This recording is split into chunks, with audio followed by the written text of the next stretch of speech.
सर्वेषां शान्तिर्भवतु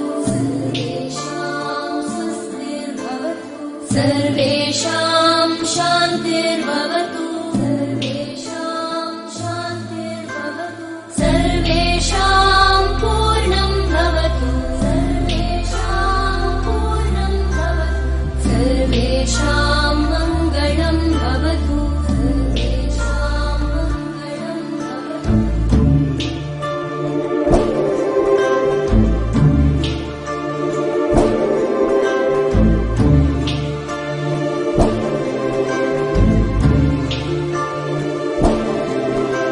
मङ्गलं भवतु सुखिनः सर्वे सन्तु निरामयाः सर्वे भद्राणि पश्यन्तु मा कश्चित् दुःखभाग् भवेत्।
Hello, sir.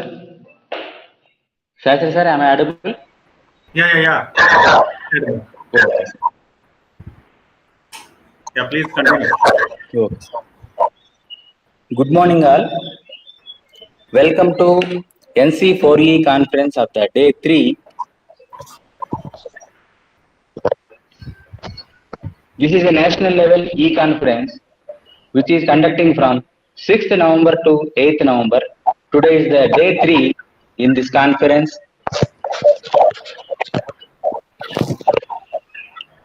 This national level virtual conference that is going to conduct with the theme e-education, e-learning, e-management and e-business. This conference is organized by Tech Guru Education Services Group in association with International Journal of E-Education, E-Business, E-Management and E-Learning.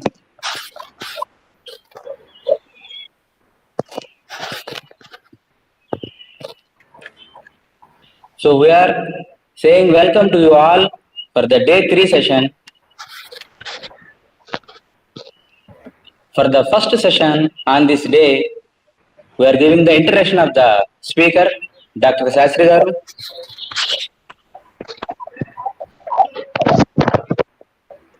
Dr. B.V.H. Kameswara Sastri Garu, presently working as the Associate Professor in Department of Management Studies, TJPS College, Guntur, which is affiliated to Acharya Nagarjuna University. In total, Dr. Sastri Garu has 25 plus years of experience, which includes 5 years of industry experience also. Sir received his doctoral degree from University of Allahabad.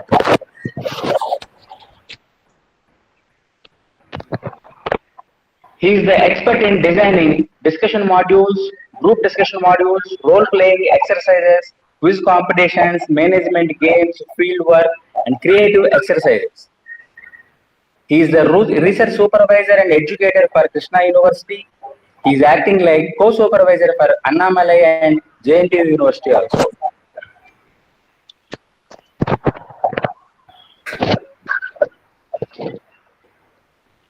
He is the author of several textbooks like Marketing Management, International Business, and Logistics and Supply Chain Management. He is the expert member in preparing study materials for BBA or NCOM or MBA courses of famous universities like Dravidian University Kuppam, Acharya Nagarjuna University Guntur, etc.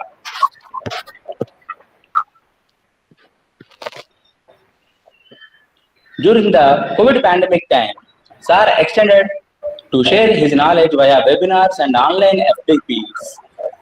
He is acting like associate editor and reviewer for famous international journals.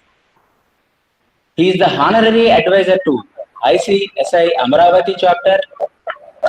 So many affiliations are there. Sir is extending his help in the academics and research for several organizations. So with this brief introduction, I'm saying welcome to you all. Welcome Sastri Garu. I am inviting you to start your session, sir. Welcome from our NC4E team and Tech Guru Education Services group.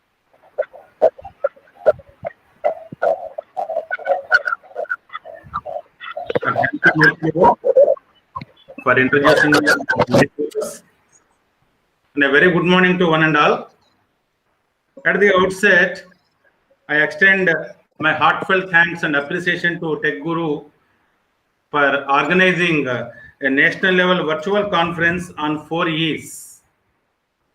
Right now, we are in Industry 4.0 scenario.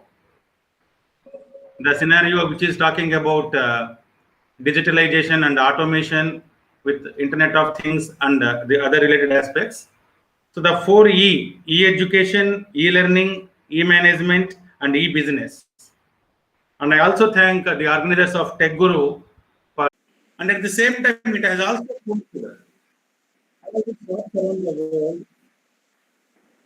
Sir, please unmute.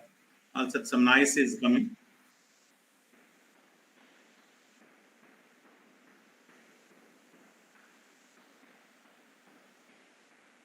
Yeah. So this COVID-19 has also forced the business empire. Even the small kirana shops, they were closed. So all business shops and all the other things, they were closed around the world, and they were shut for months together. And recently, during the phase of unlocks, they got reopened, but with some strict and guidelines and parameters. And what has happened here? As we all know, one system's failure or one system's drawback may be another system's advantage. So this pandemic or this crucial time has given an opportunity to the business tycoons to switch over to the alternate and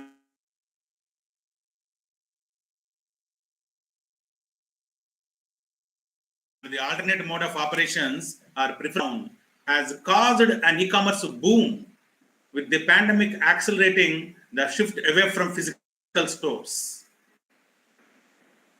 And by virtue of this, what has happened? The scenario is like this. All the departmental stores and the small super bazaars, except the branded big retail outlets, they are expected to decline by 60%. So because 20% by the end of 2020 or by January, February 2021.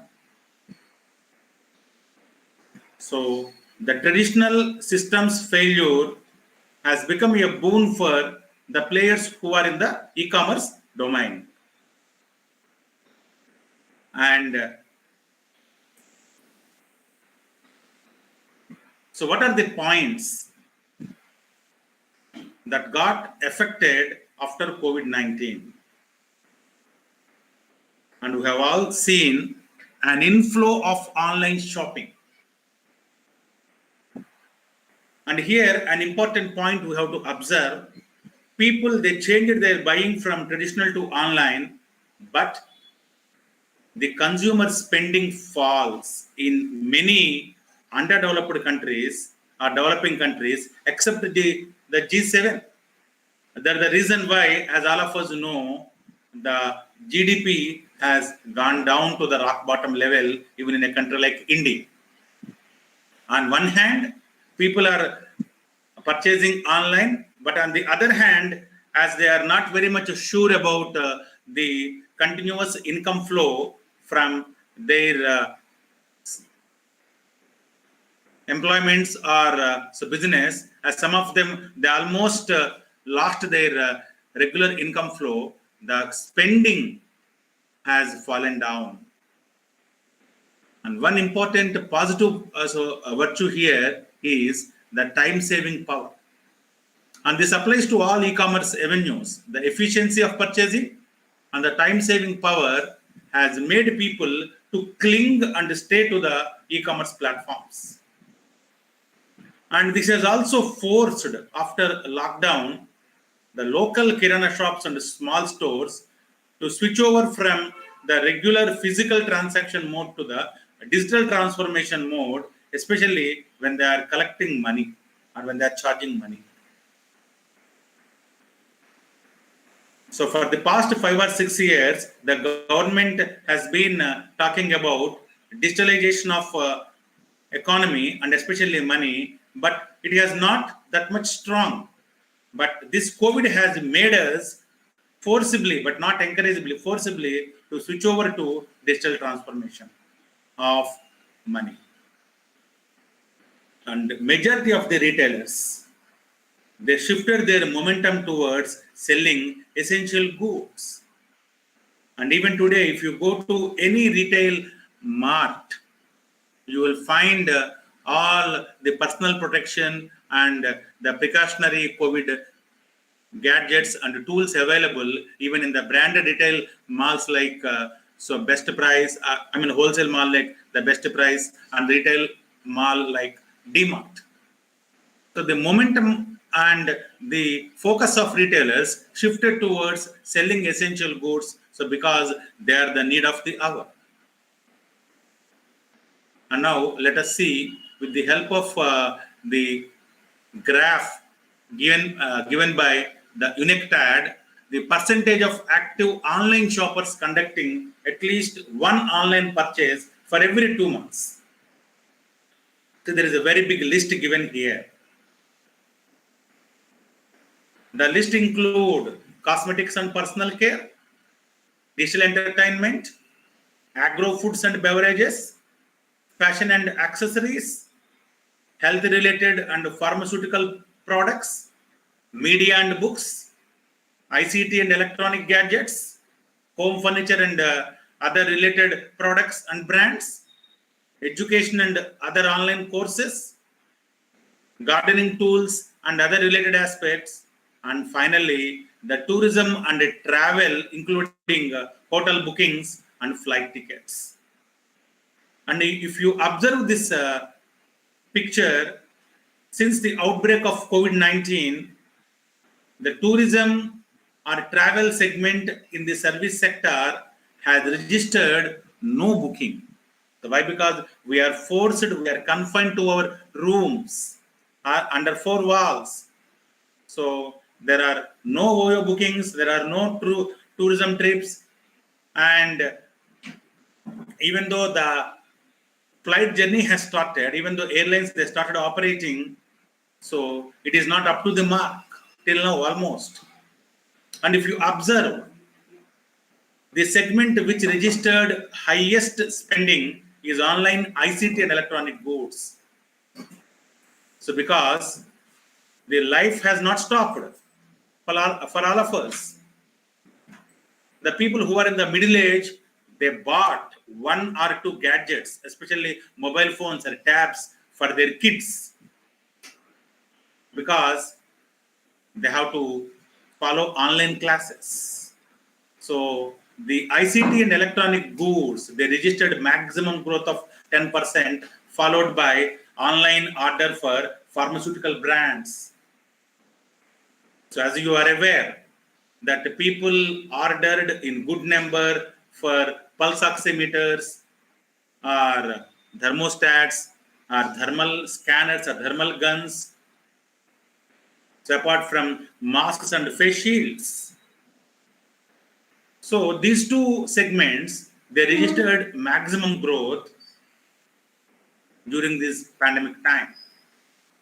And there is also one more diagram or one more picture given by UNICTAD that is associated with growth of average spending per month. So in continuation to the previous slide or previous picture, this picture reveals, so what is the average spending per month by an individual all over the world. And here you could observe all minuses. So because, as I have already told you, we switched over to online mode. Now we started believing about e-commerce, but the amount that we are spending has been less and less, as we are not having enough money in our wallets and kitty. So the amount that is being spent is considerably meager. Now let us see, so how e-commerce is showing its power in 2020.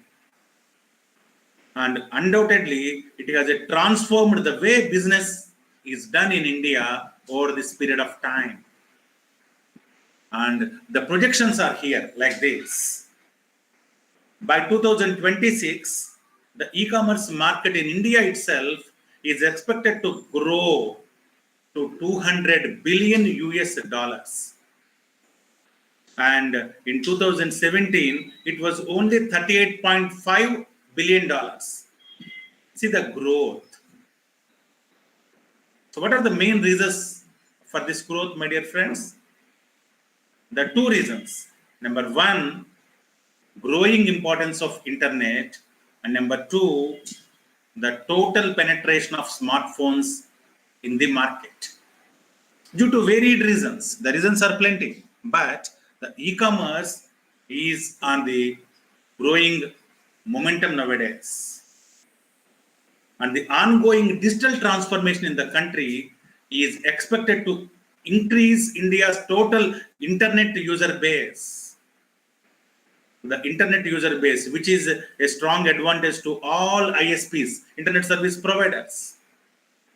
So for the year 2019, before we were affected with the COVID-19 pandemic, it was 636.73 millions. And now it has gone to 83 millions. So in 2019, so internet penetration, it was covered up to 64 crores, if we see in our own figures. But by 2021, it will reach to 83 crores. Okay. So in the entire population of 130 and odd crores now, you can estimate what does it mean by 83 crores by 2021. So the digital transformation is also phenomenal in these days. And the market size. The market size in India has also grown because propelled by the rising smartphone penetration and the launch of 4G network. And I think you are aware, Reliance is planning for 5G network, which is going to hit the market in 2021 with a very big investment. And the increasing consumer wealth before pandemic. And the e-commerce market in India is expected to grow by 200 billion by 2026. And corresponding to this growth, the online retail sales, it is also expected to grow. It was only 4% growth between 2007 and 2019. But after that, the growth has been phenomenal. Okay. How much investment was put into this sector? And all the e-commerce players, they are putting their life and blood in this sector. So that is the reason why the sector has been developed like anything. Now let us see some of the major developments in Indian e-commerce scenario over a period of time. So I'm giving you some statistics. In this year 2020 August month, Reliance Industries, it has acquired 60% stake in Netmeds. As we all know, Netmeds, an online leading pharmacy store. Now it is in the hands of Reliance. And what is the worth of that deal? 620 crores. Worth 84.61 million US dollars. And this acquisition, this is not a merger, Reliance has acquired. This acquisition has given Reliance Industries Limited's retail unit, which is called Reliance Retail, an entry into the vertical e-commerce also. So the Reliance Retail entered into e-commerce vertical after purchasing Netmed. And another great example I can cite, in January 2020, the very popular diamond jewelry company, Divine Solitaires, it has launched its first e-commerce platform. So after visualizing that the people will buy jewelry and specialty products even through online. Earlier, people were under the impression that gold and jewelry, it is not suitable to online market. But now, as a Divine Solitaires came into this segment, many others are also in the same way. And another interesting thing happened, and a big development, big investment was funded into this segment, as in February 2020, the Walmart owned Flipkart. So Walmart has bought Flipkart, another e-commerce giant, and it started setting up furniture experience centers in Kolkata. And in 2019 itself, 2020, after few months, they have set up the similar kind of unit in Bengaluru also. So not only in online, these players, they also started showing their presence in offline. The Walmart had its first offline presence in eastern part of India, in Kolkata, in 2020 February, after owning Flipkart, has set up furniture experience center, where almost 11 to 12, a dozen leading brands of furniture, the customer can go and purchase. And in a confined areas in Mumbai, Thane and Kalyan, Reliance Industries Limited started home delivery of essentials. After taking the partnership with the local Kirana stores in April 2020, the very soon after the lockdown started in India.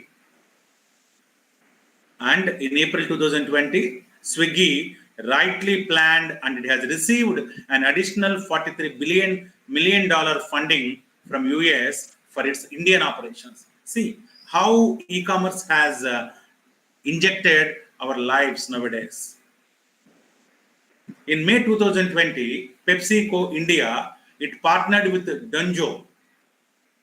So Dunzo is like a logistics and a supply chain provider, like our own FedEx, our own Blue Dart DHL. So a leading delivery support provider for its snack food brands that include Lay's, Kurkure, Doritos, and Quaker Oats. So Pepsi has an MOU with Dunzo for supplying these snack brands. And in the same way, chocolate maker Hershey India, it partnered with the Swiggy and the same Dunzo to launch their online stores in order to fulfill the demand and reach wider markets. And from the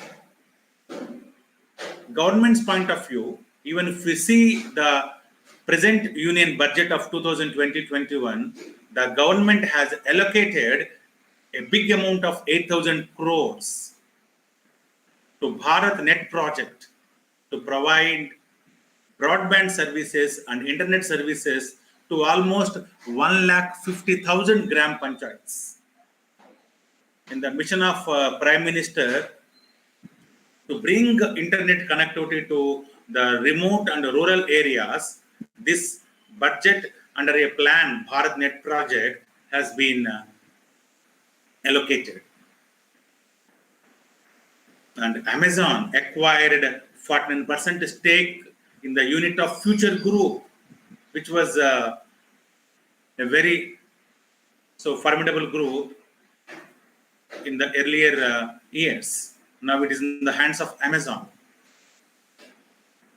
And as I have already told you a few minutes before, Reliance will invest 20,000 crores in its telecom business vertical to expand its broadband and e-commerce presence in order to offer 5G services, and this project will be commissioned by 2021. And if we look towards the UPI apps, in September 2019, PhonePe launched a platform by name Switch to provide a one-stop solution for all the customers. So the Switch is like a kind of, as the name suggests, it is a kind of integrating app, coordinating app with all other several merchants. Now, if we see the initiatives taken by the Union government, the government of India, since 2014, the moment when the Honorable Prime Minister has occupied the seat for the first time, under his chairmanship, the government of India has announced various initiatives. Why I'm mentioning all these initiatives? So because all these initiatives are the seeds of the present e-commerce growth. The campaigns like Digital India, Make in India, Startup India, Skill India, and the formation of Innovation Fund. So all these schemes, they are helpful in promoting e-commerce, and the implementation of all these programs, they are supporting the growth of e-commerce in the country. And in the same way, government e-marketplace, GGM, signed an MOU, Memorandum of Understanding, with Union Bank of India in order to provide and facilitate a cashless, paperless, and a transparent payment system for an array of services in October 2019. Now we are in the period of contactless commerce. So, in contactless commerce domain, we are witnessing cashless, paperless, and transparent payment systems. And in February 2019, the Union government has released the draft national e-commerce policy, which has encouraged the FDIs in the marketplace model of e-commerce.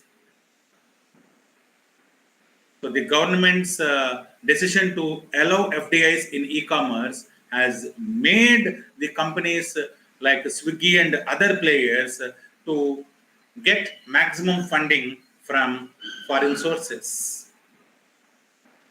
So in line to this gesture, in order to increase the participation of foreign players in e-commerce, the government hiked the limit of FDI in e-commerce marketplace model up to 100%. So there are no restrictions, no controls. Even if the venture is entirely supported from foreign sources, it is welcomed. And in all the B2B models, business to business models of e-commerce. And as far as fiber network, optical fiber cable or fiber optic cable, what you call, the heavy investment made by government in rolling out OFC network for 5G, especially for 5G services, it will help boosting e-commerce in India in the years to come.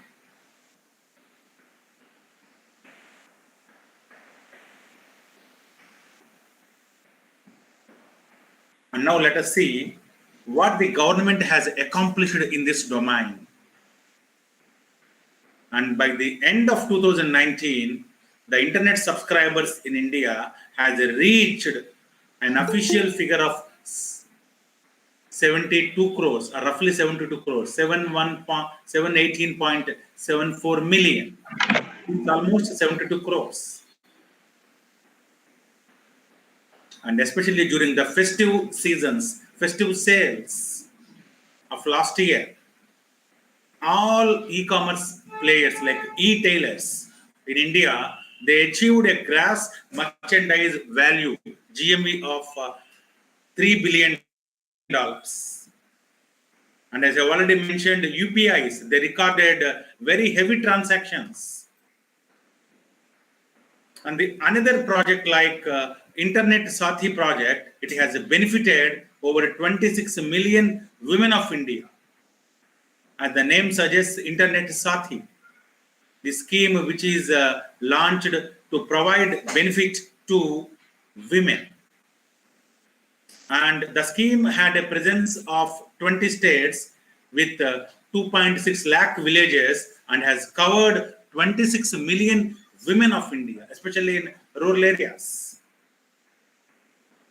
And no need to mention all the initiatives like Udan, Umang, Startup India portal. So they are all the offsprings of Indian digital movement. So the government has accomplished much by taking e-commerce as their prime focus. So my dear friends, there is no need to tell that e-commerce has changed our thought process from traditional to modern. So there has been a paradigm shift over a period of time smoothly, but what I mean to say, the COVID-19 pandemic, it has rushed the things a bit. To conclude, what is the face of e-commerce and what will be its fate in the years to come? For every project or for every concept, we need to think about future. If I am making a product that is not meant for present customers, that should be meant for generation Y, the next generation. So unless a technology, a concept, a product has futuristic view, its success cannot be assured. So the road ahead for e-commerce is always bright. That's why I have quoted the Italian proverb in the beginning. The wind is blowing. It will definitely blow till some time towards e-commerce. So the e-commerce industry in India, it has been directly impacting MSMEs, micro, small and medium enterprises. So because by virtue of e-commerce, these segments, they are getting their financing very easily and they are getting the technology and training, and ultimately this has had a favorable cascading effect. The people from economics and business, they know what do I mean by a cascade effect. Generally in economics we call cascade effect. And many times cascading effect has a negative interpretation. But here, this cascade effect is a positive interpretation. So cascading means a kind of flowing. So from a mountain or from a waterfall, water comes like cascading, we used to call. Or a GST has a cascading effect. But here, it is a favorable cascading effect on other industries also. In the domains of sourcing and procuring finance, technology transfer and upgradation, and training and development. And the Indian e-commerce industry has been on the upward growth trajectory. The trajectory is on the upward growth side. And it is always expected to dominate and surpass the US in order to become the second largest e-commerce market in the world by 2034 after China. So because of Alibaba and because of Jack Ma and because of other organizations or companies, so China is the leader and India is not far behind. If the same trend goes like this, for sure, because India is always a growing market. If the same trend goes like this, we will definitely surpass US and we will become the second largest e-commerce market in the world by 2034. And all the innovations, they're not inventions, but innovations, which are driven by technology, which are embedded or enabled by technology, like UPIs, digital payments, hyper local logistics, analytics based customer engagement, and digital ads. They are the strong supporting points for the growth of this sector. And undoubtedly, the growth in e-commerce will also boost employment opportunities.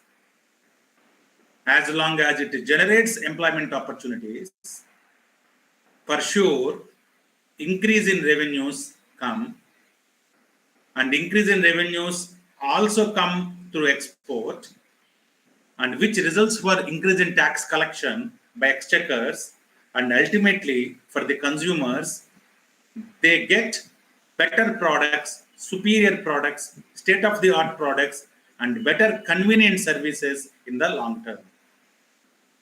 So the employment is the first starting step. Let me remind you all, for the past 4 or 5 months, if not 6 months, as many sectors, they were negatively hit by pandemic, few sectors like online, telecom, and the logistics and supply chain sectors, they have provided many employment opportunities to the unemployed youngsters. We have been witnessing during this period the ads for delivery boys by online malls and retail outlets. So once employment starts getting generated, it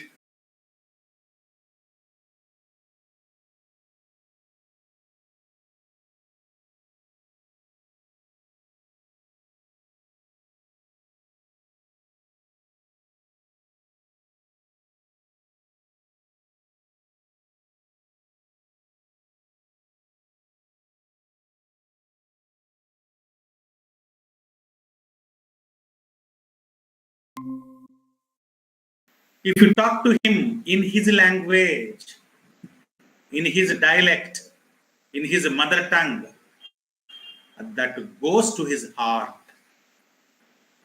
So e-commerce has already reached to our hearts, has already reached to our footsteps, and it has made a formidable presence in our life, my dear friends, because of the COVID pandemic.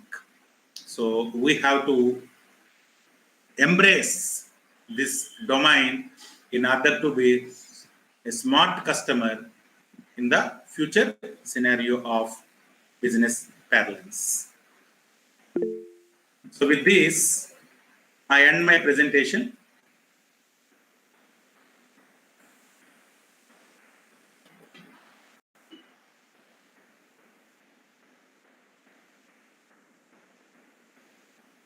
Okay. Thank you, Murthy garu. It's my pleasure of addressing all the enthusiastic researchers and faculty members. I thank the Tech Guru and the convener VVS Murthy garu of the 4E National Virtual Conference for giving me an opportunity to share my views on e-commerce with all of you today. Thank you all.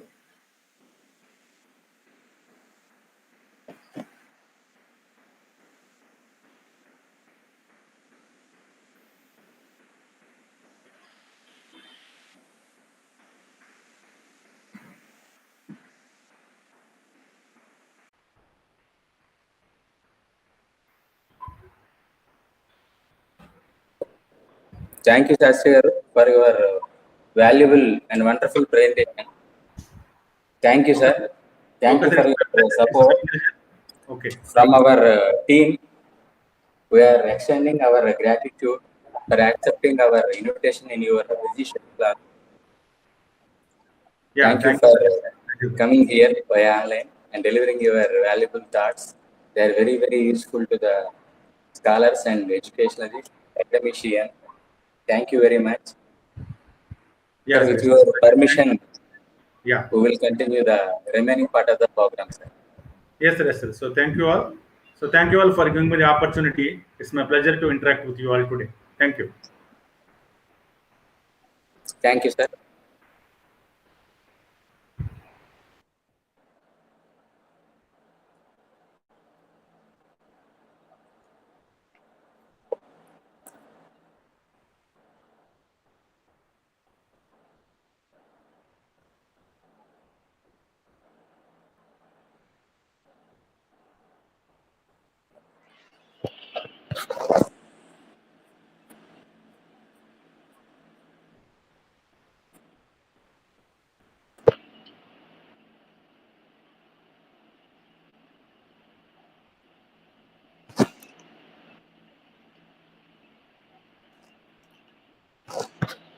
Good morning, Ramaneshwari ma'am.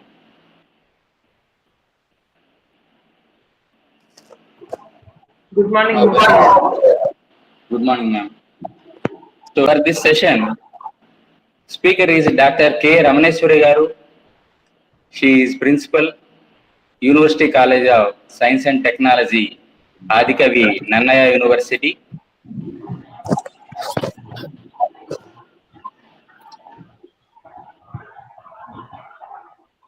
In her career, Ramaneshwari Garu played several roles like senior lecturer, postdoc fellow, and faculty at several levels like assistant professor to now principal of the University College of Science and Technology.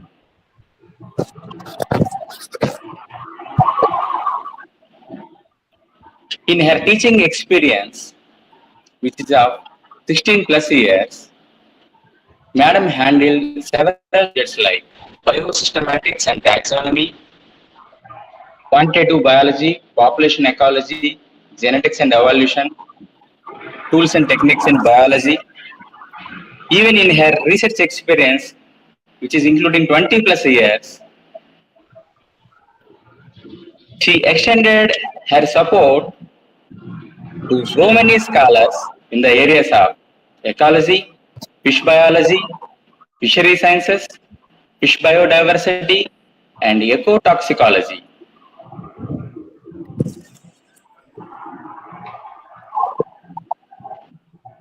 She acted as the principal investigator for the funding agency, and her team identified 4 DNA barcodes. Under Madam guidance, 4 members already awarded PhD. Coming to the professional recognition awards of the ma'am, she is the Senior Research Fellowship in Council of Scientific and Industrial Research, Government of India.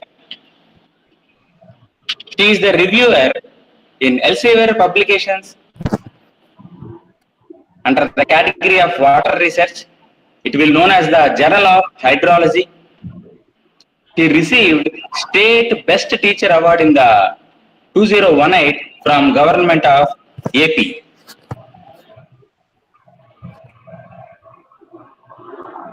Dr. K. Ramaneshwari Garu is author of several books which are popular in several online platforms like Amazon ebook store, sapnaonline.com, etc.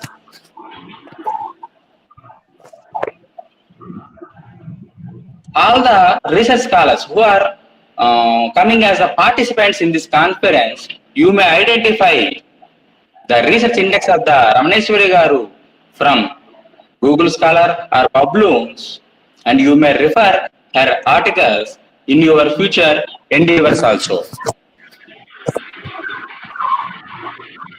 So these are indicating her expertise in the research area See the semantic scholar, her H index is 4 from the 7 publications there. In total, 35 plus very good publications are in her account. So with this brief introduction, I am requesting Dr. K. Ramaneshwari Garu to start her session. Thank you, ma'am. Hello, sir. My voice is clear? Ma'am.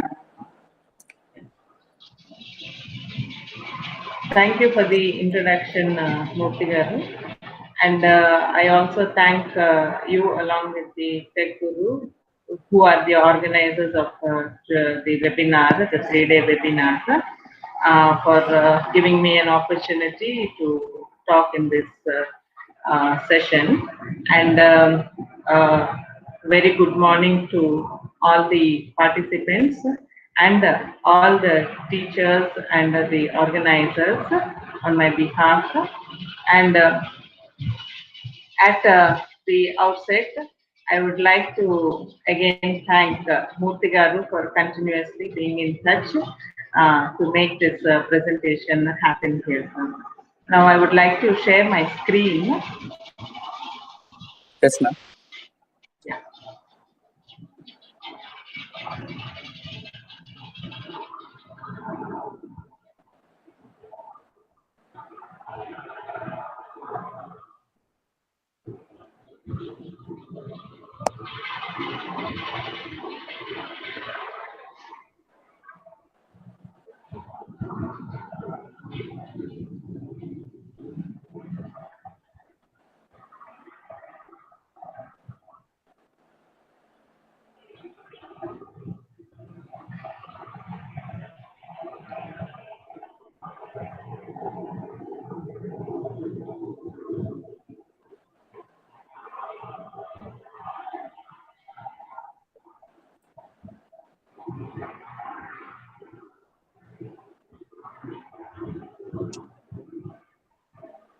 So just a second. It's opening down.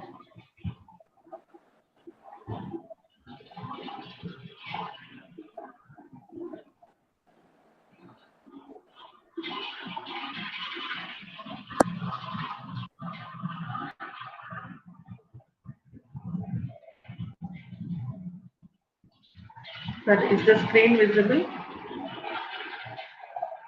Hello? It is visible.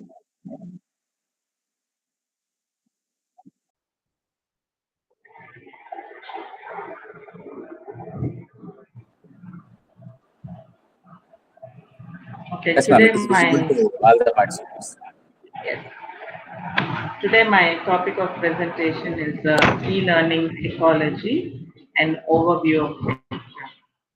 So this word ecology was one which has interested me in taking up this topic because as a biologist we know, and now even it has been introduced right from school level about the environment and the importance of environment, and they are given all the fundamental topics related to environmental studies right from school level. And when this ecology, and I have already done a course on e-learning ecologies during this COVID lockdown period, because I'm more fascinated with this word. And if you see, in biology, ecology is something that what we call it as the study of the interaction between the living organisms and their environment. So, and this one word is interaction. So that interaction is not as simple as such.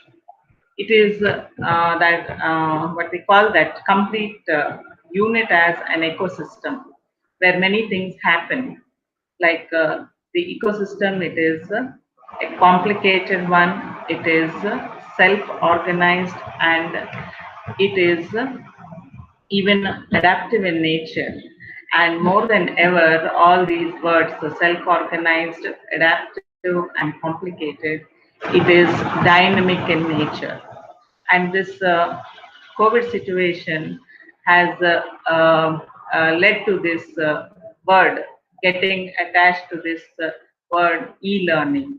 So this is why this topic has been taken up for lecture today, that is e-learning ecology. So when we are talking about the ecology today, and when we are taking the metaphor of ecology, and we have been using it mainly to our what you say human interactions, and when we are looking at the ecological perspectives of e-learning, this will help us to adopt the context of learning. We can explore the different contexts of learning, and also the processes of communities of the learners and the individual learners as a group or as a single individuals, where and this is a hybrid of the physical and the virtual environment together. And if you look at this ecological perspective, it will not stop at any point, because as the technology improves, so does the processes of the e-learning also will improve. So this is just a definition of e-learning, where it is an approach to education that enhances the learning through the use of information, through the use of communication technology. And if you see the context of e-learning, it is not only the online learning that we are now utilizing during this period, but it includes many other types of learnings also. So that is why there is a physical, social, and the virtual environments, and which it results in many processes.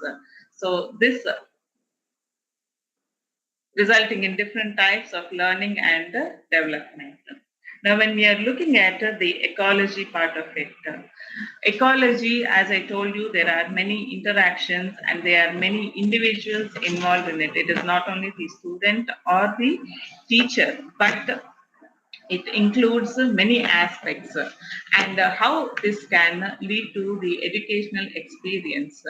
So this we can see there are three main parameters or factors. So we have the social presence over there, the cognitive presence, and the teaching presence over there.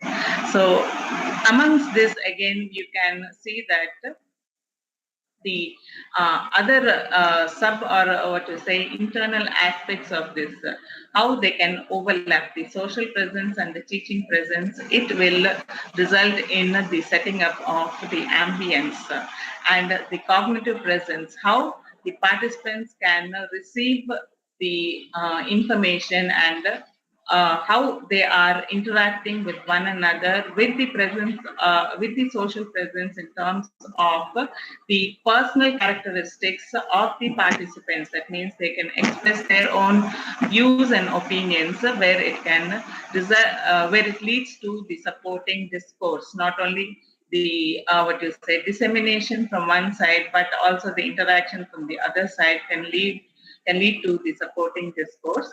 And the other one is the selecting content.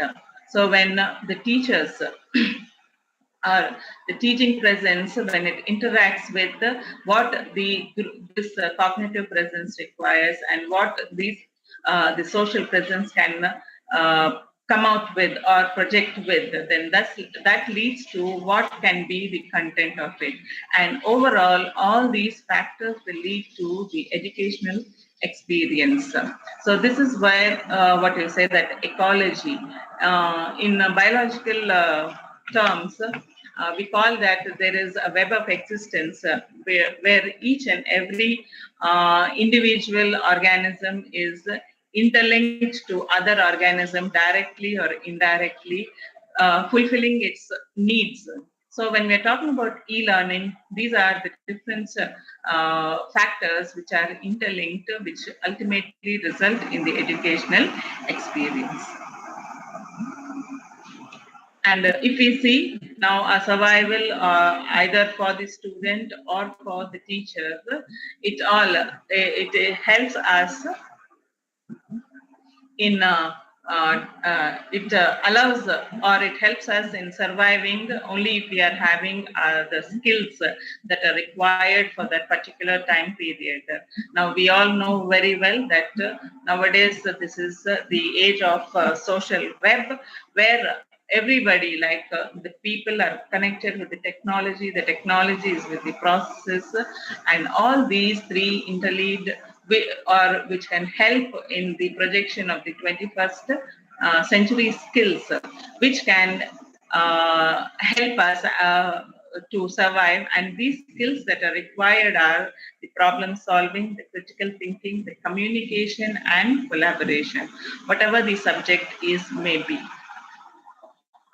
So if you can see here, the e-learning trends, we have different aspects of it, like how these trends are set up right now. Now we have heard about this word, that is LMS, that is Learning Management Systems.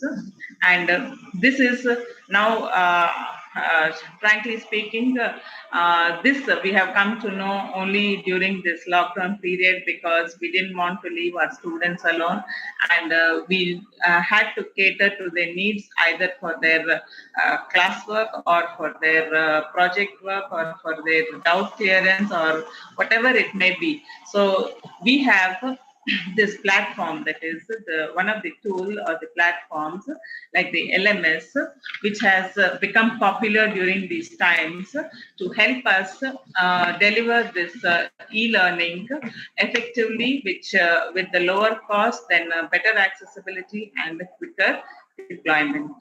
Then we have the other aspect, that is the mobile learning, or what we call it as M-learning.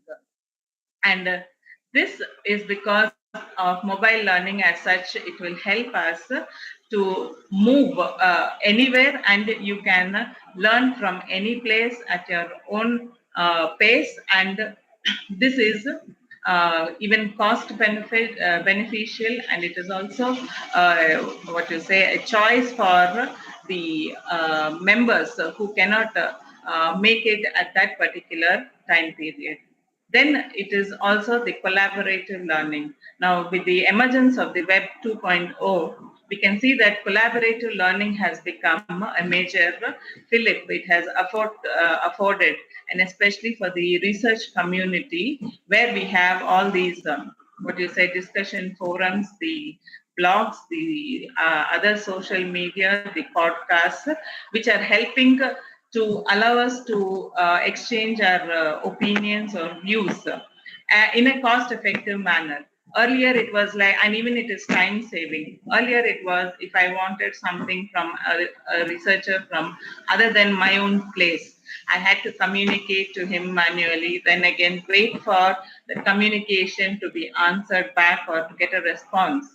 But now it is very easy. Just you post a question, then it comes, the answer or the reply comes back to you immediately, where any member can answer to your query. So this is what the collaborative learning, you are offering the space where many members can come together. Then we have the bit-sized learning, which can be used for what you say, not only we use different devices for this e-learning. So not only a specific type of device or only a specific type of configuration or some software, but any device can be used for accessing this learning trend. And then we have the translation of online courses. So these translation of online courses, when one course is developed, and mostly it is in the universal language, but when it is developed in the local language, it can be translated to other what you say, languages, which can be accessed by many other individuals from different countries. Yesterday itself, I was going through one mail which I got. That is, there was a webinar. There is a webinar going to be conducted in from Finland. So they wanted to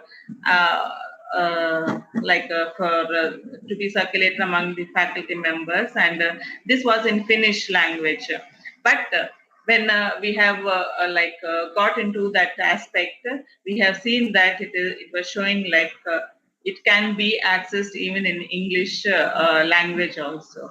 So this is how the e-learning has been growing and helping all the individuals which require that e-learning to cope up with the times, and also to to face such situations like COVID-19. Now, if we look at the next aspect, this is what the web I was telling you, that in the biological ecosystem, where one point is interconnected to the other point, we have the abiotic and the biotic, the non-living and the living, which have to be interconnected so that the system is functioning and it is maintained. So here, if you see the online teaching and learning, the different criteria where you have to look into, they have these criteria like the institutional change, then you have the disruptive technologies, the new teaching paradigms, then the student learning assessment, the alternative credentialing and routes to employment, then envisioning and strategic planning, and institutional policies. So when we have to go into this online teaching and learning, first there should be the institutional change. Always there is a resistance to change in the beginning. But I'll mention to you here in Telugu, Marpu Manchite and antaru. So that resistance is because new things, we have to adapt ourselves to new things. So that is why there is always a resistance. But when in India, if you see, we always had the traditional mode of education. Only during this period, right from March, many institutions have been adapting to this change, and they have taken over completely right now, especially for some of these schools, though the higher institutes, education institutes have been opening up, still yet the schools have taken up completely. So if you see the institutional change, the disruptive technologies, we have to take up or involve these technologies if we have to go for the online teaching. That means the which break through the traditional mode of teaching. Then along with these, the other parameters, we have to look into it. And when finally these are fulfilled, then we have a envisioning and strategic planning, where it can lead to the policy. So the institute can come out with the policy so that they can fully implement the online teaching and learning in their institution. Now we'll look at the e-learning challenges and benefits.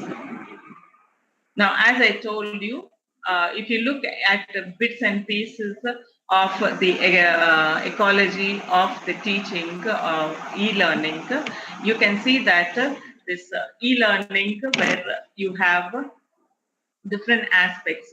One is the online teaching, the second is the supporting mechanisms, the third is the assessment of it, then we have the fourth is the external target groups. These external target groups may not be only a single group of students. You can have a mix of students. You can have e-learning is not only direct online classes, but it can be also distance education, so on like that. Then you have the educational flexibility, how you can, delivering the mode of that particular or the paper or the syllabus or so on like that, then what is in turn, what is the quality of education that we are giving, and what is the institutional reputation that is being what you say reflected with all these factors, and finally leading to the educational efficiency of the e-learning trend.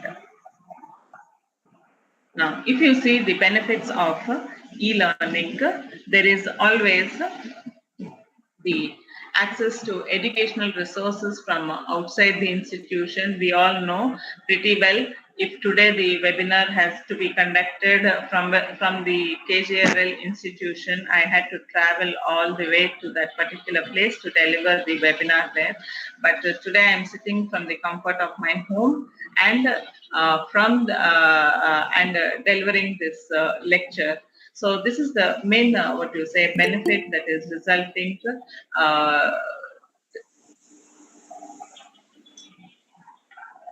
Hello.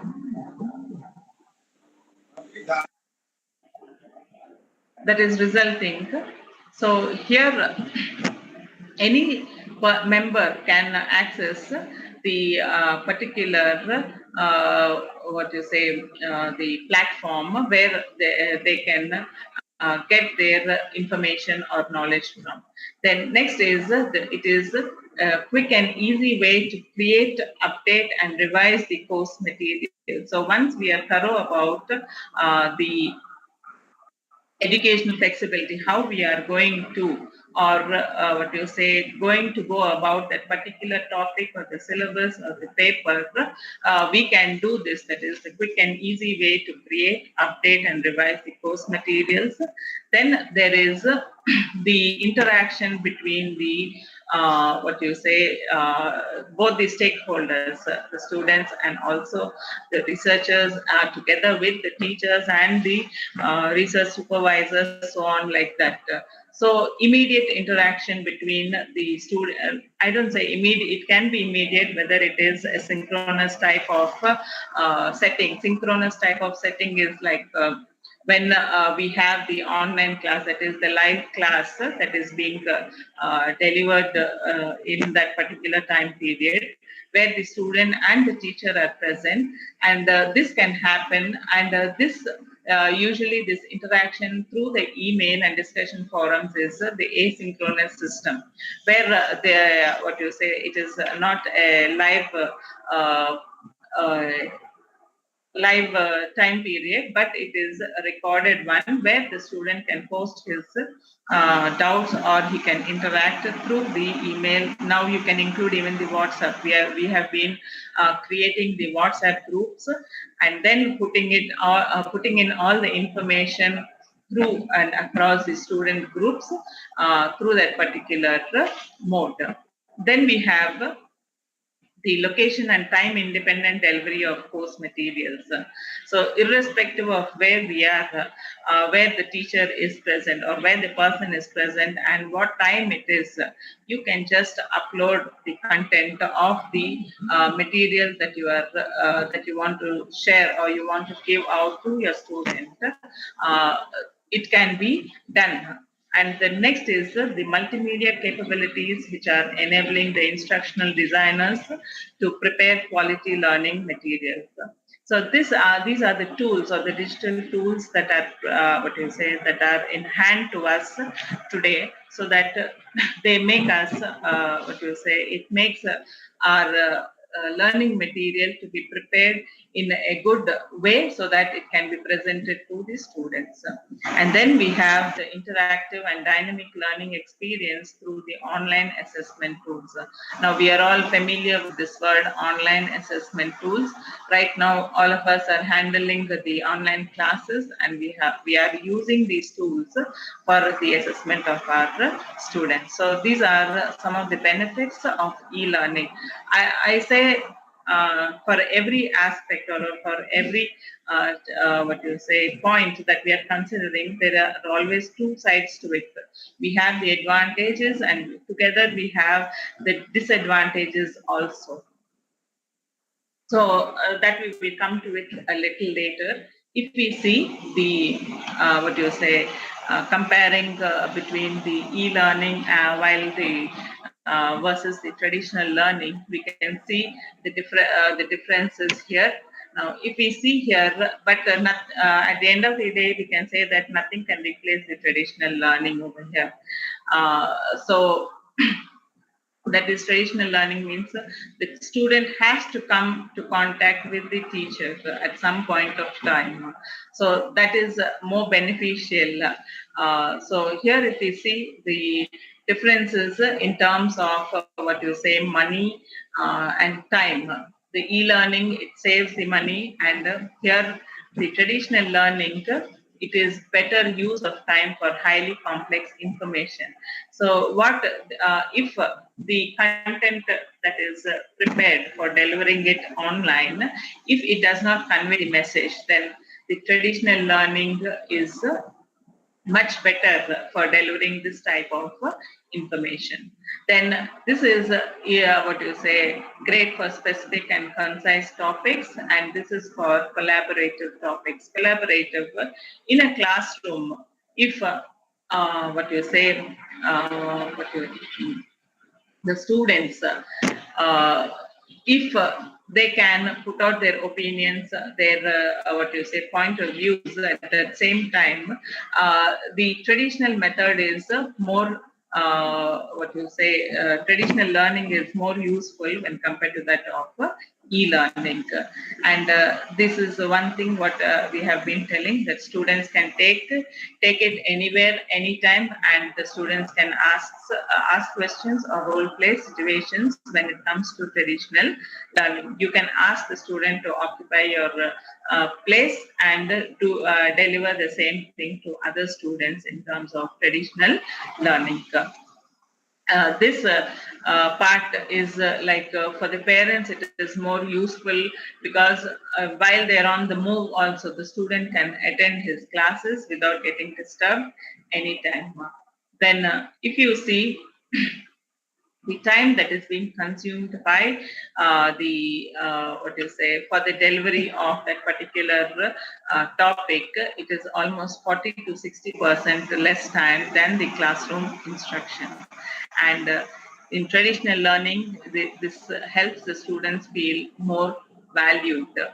And this I already mentioned to you, while remote traveling, or if the population is more in number, where the physical space, there is no question of physical space here.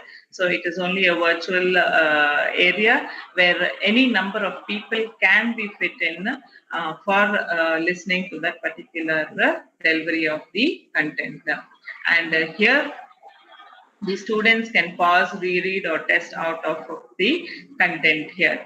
It is like a replay, because the session is recorded, the content is recorded. They can redo, replay the content of the lecture. Whereas here, the what you say, the students, they learn from each other because of the physical presence, and what you say, they have that. What you say, that feeling, that peer group feeling will be there, so they are more open to ask each other the questions. And in the traditional learning, the high skill trainers, they can adapt information for the students also.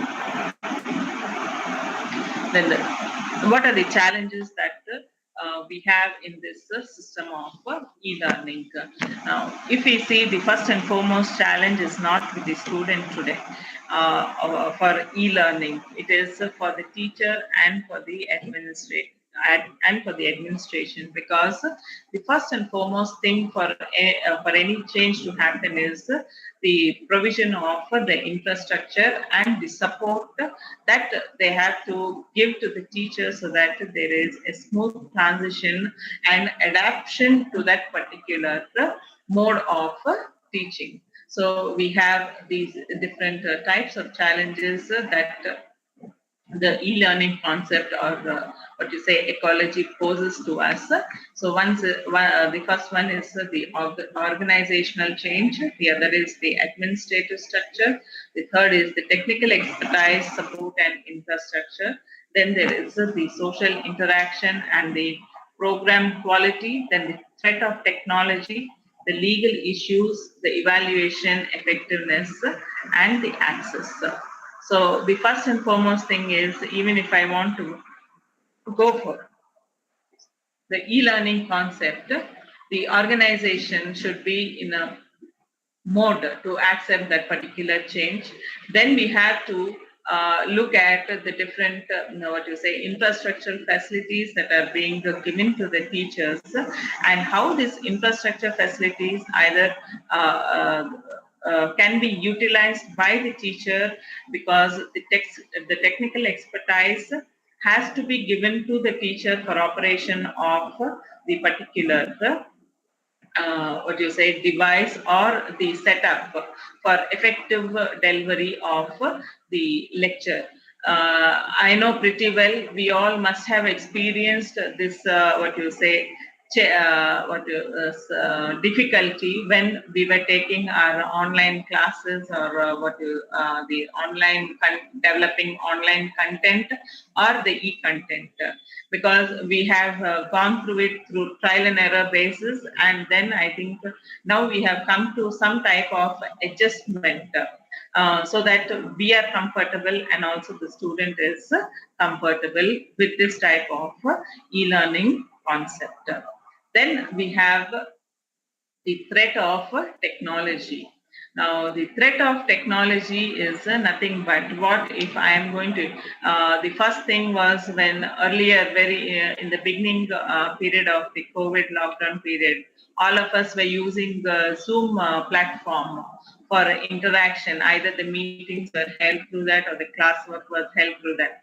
Then suddenly came the news that the Zoom is not a safe platform to be used. Then this is what it is like, the threat of technology, how the the platforms that we are using for the e-learning, how it can cause any type of harm to us. So that fear is always there constantly with us. So that has to be addressed over here, so that it is safe to use that particular platform, what we are possessing in our own institution. Then the legal issues, that is the data protection, the cross-country, so on like that. So what if I am using some, earlier when we were delivering lectures in the classroom, we used to use the pictures or some data while using the ICT for delivery of the lectures. So without any fear. But today, when I am picking up a slide from the internet or from other source where it is available, that may be it has a copyright protection. So that can be a point of origin for a legal issue. So, and the next is how the evaluation and effectiveness of this can be can be most beneficial to all the stakeholders. Like when we are doing all these stepwise, when we are taking care of it, how effectively the output is being or the efficiency is there for that particular aspect has to be looked into. And then coming to the access is the network connection. So how effectively it is being accessed by all the stakeholders. So these are the different challenges that e-learning can pose us. And if you see, when we're talking about, these are again the different factors where they interplay with one another at different levels, so that the e-learning ecology is reaches homeostasis. In in physiology or environmental studies, we must have heard about this word homeostasis. That means it balances itself, that system is balanced and it is self-sufficient, and it is continuing to deliver the things that are supposed to be conveyed. So here the learner, from the learner's point of view, from the instructor's point of view, from the content point of view, finally in the the heart of it is the institution support if we want our e-learning ecology to be homeostatic. So we have to fulfill all these factors. So from the learner's point of view, you can see the expectations, the readiness, the learning styles, the technical skills, then the identity, the isolation and participation. So if I'm sitting in a classroom which in an online mode, in an e-learning mode, there will be no identity to me. This already I have realized. Even as a teacher, I have realized like who is listening to me and who's not listening to me. So here, is the student present here or not? That is another. Then isolation, that is there is no physical interaction between the students, so on like that. Then the learning styles, because each student has their own style of learning, how well he can receive that particular mode of teaching. Then the technical skills, how well he can handle the particular device or how and the software along with it, so that he can make himself more comfortable. Then if you see the role of the instructors or the teachers here, what they can, the factors that they have to look into is the changing the role. Like when I'm teaching at the classroom physically, it is a different way. But when I'm teaching online, it is a different online, or what I say, in an e-classroom, it is a different mode that I have to adapt myself to. Then the transition to online, that is the change from the offline to the online mode. Then what are the communication barriers? Then what is the interest of the instructor, the preparation, the time management that has to be delivered to the student. So what is the development that has to be looked into? Then what is the delivery, like what is the mode of delivery that we are doing, and what are the tools that are need to be adapted. Then you have the strategies, like how you're going to develop the content. It is not like vague, I do this or I do not do this, but there is a stepwise strategy that you need to consider. Then at the end of the day, you have to look into whatever the content that we develop for the students. We have to go back to the assignments, the assessments, and the feedback, so that there is improvement in all these aspects, right from the the instructor interest, transition to online, up to the development, the different types of ICT tools and the strategies that are being followed for, and also including the time management, the styles, where it can help in improvement of all these criteria. Then coming to the institutional support. Now, the institution has to provide the teacher with the required support for the professional development. So here it is in the support comes for the professional development of the teacher, then the student who have to be trained in accessing the particular content of what the institution is offering, and he is also trained. But one thing, training of the student today, it is not much in much a barrier, because this advent of the smartphones, that is with all the latest technologies, it has, and their usage of the social media has helped the teacher in a great way, so that we can just train them in a very easy way, so that they adapt to this e-learning systems. And then the most important part is the technical and the multimedia support. So what tools are being offered to the teacher and the student to make this e-learning easy and more supportive and more efficient? This is what I have put the challenges for the e-learners. So this perspective is with the student from the student's point of view. So here you can see there are different challenges that the student can face while he is taking e-learning. He is taking to e-learning learning. So here you can see there is feelings of isolation. We all know pretty well we have children at home who are attending online classes, and we know this isolation. And now every child wants to go back to school, so that they want. In the beginning of the online class, I could I got the information, and I have my own neighbors here. Small children, they used to cry. They want to go to the school, meet the friends in school. So this feelings of isolation. So here this has been a major challenge also for the student from the student point of view. Then you have the inadequate support for the student.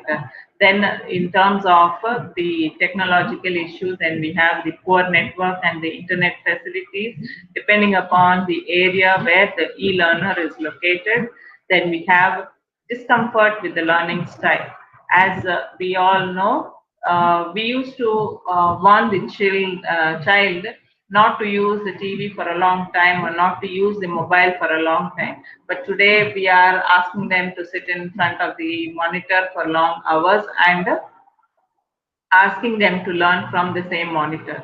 So this discomfort is always there. It is not only for the child, even the same discomfort is for the teacher also, who is doing so.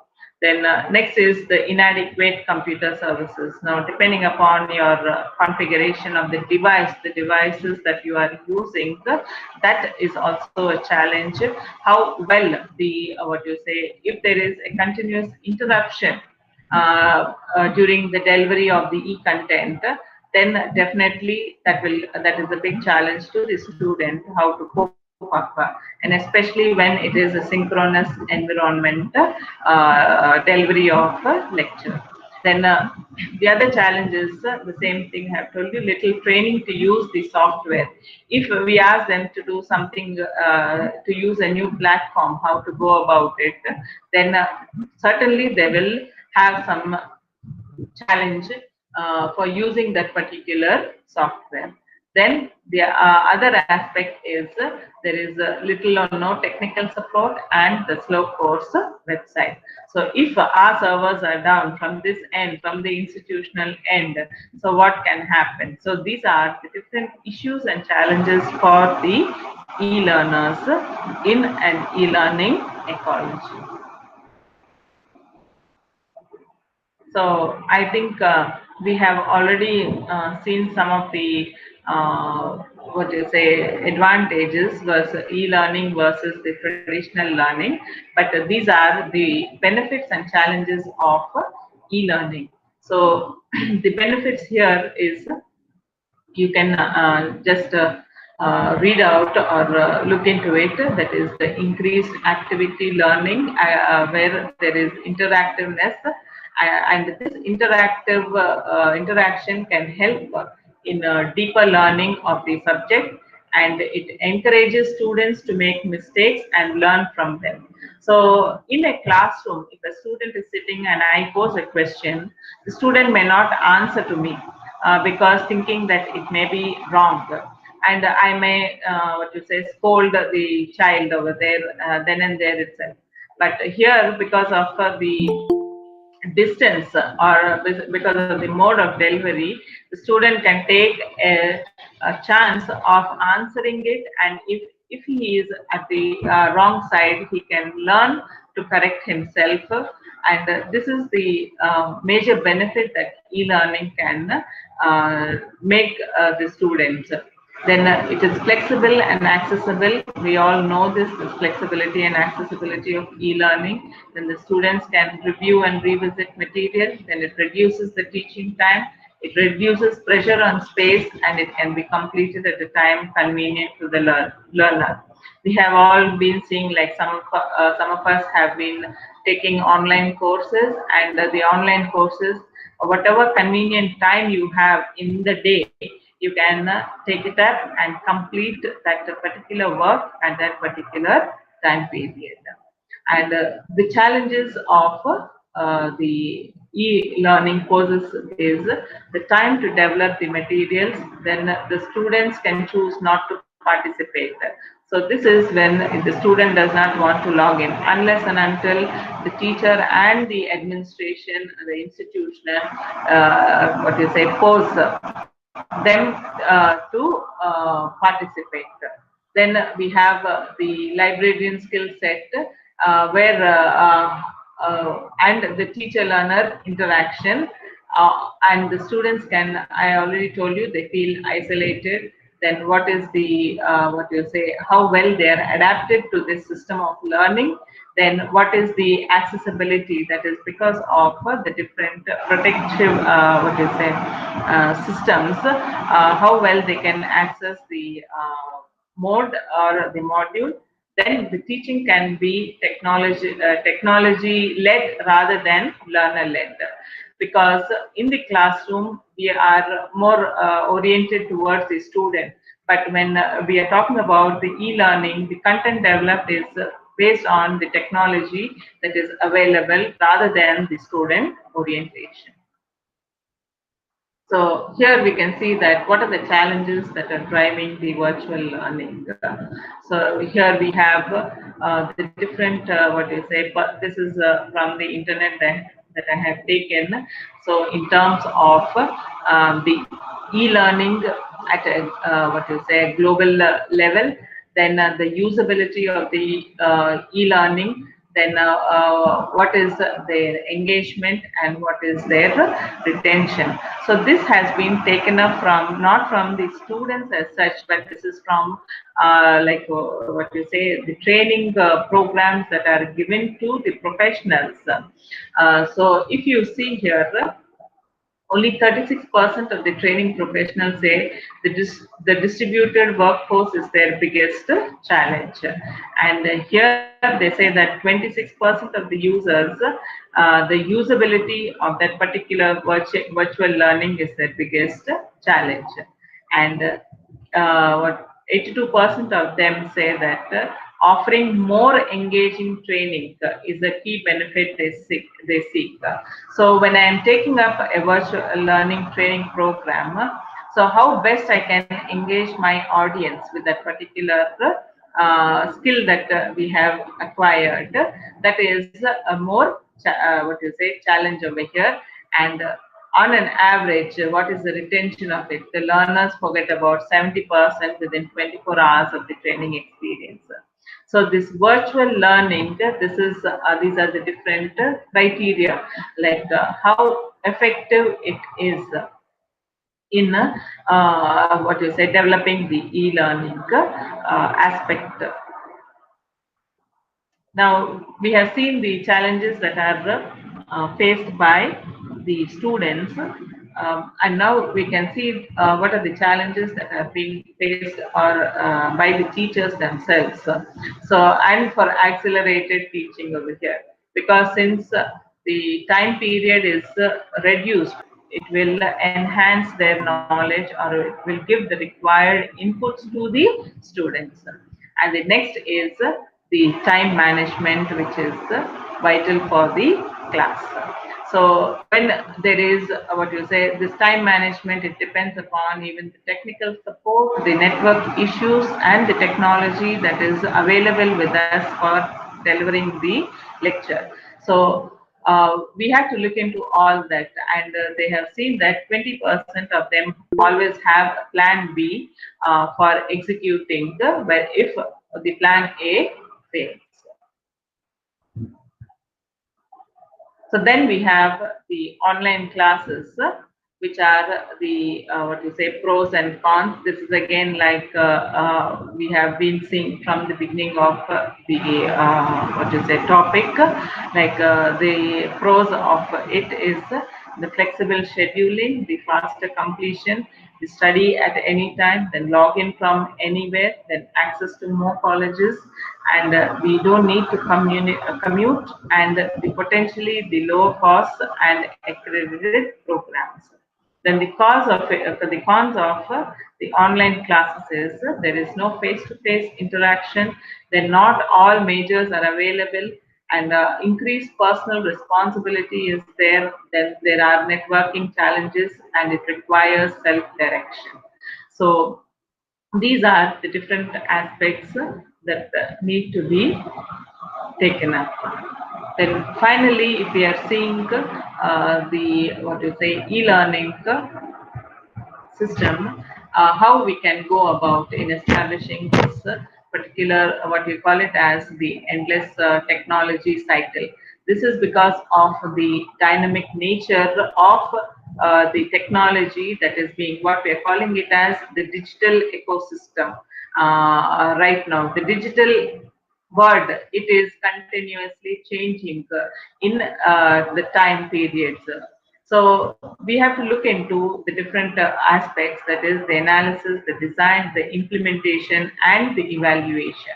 So the analysis here, we have to set the learning objectives, define the learner needs, then define the specifications of the education material. Then coming to the design, how to present the material based on the cognitive theory of the theory of multimedia learning, and then map the educational scenarios to educational objectives. This design will come into it a little later. Then we have the implementation, how we are going to implement the aspect of the content of it, that is prepare and integrate media elements. Then you have the evaluation of the content, that is whether it is educational, scientific, and usable. So next we have the what you say. This is just the to grab the attention of the learners. What are the instructional strategies? So this is build a structure for the presentation. Then the less content, more learning. Then tell a story, the visual treat, and activity. So I think this less content, more learning will be of more help. And telling a story, it is a great what you say asset to a teacher who can impart knowledge. And this storytelling, it will always what you say conveys the message through emotions. Then visual treat. You can make the presentation more interesting by adding different what you say images, the videos, either they are animated ones or so on like that. And the activity is not only just listening, sitting in front of the monitor and listening to the class and doing away with it, but some type of activity after that, in either in the form of assignments, the seminars, and what you say some quiz. So such activity can reinforce or it strengthens the process of learning.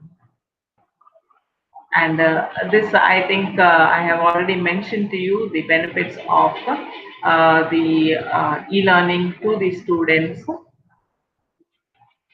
And if you see the different, now coming to the e-learning landscape, or what we're calling it as the online learning landscape, we have different what they say tools or different structures or programs that are available, where we can use them for the benefit of developing the or structuring and planning to deliver the content.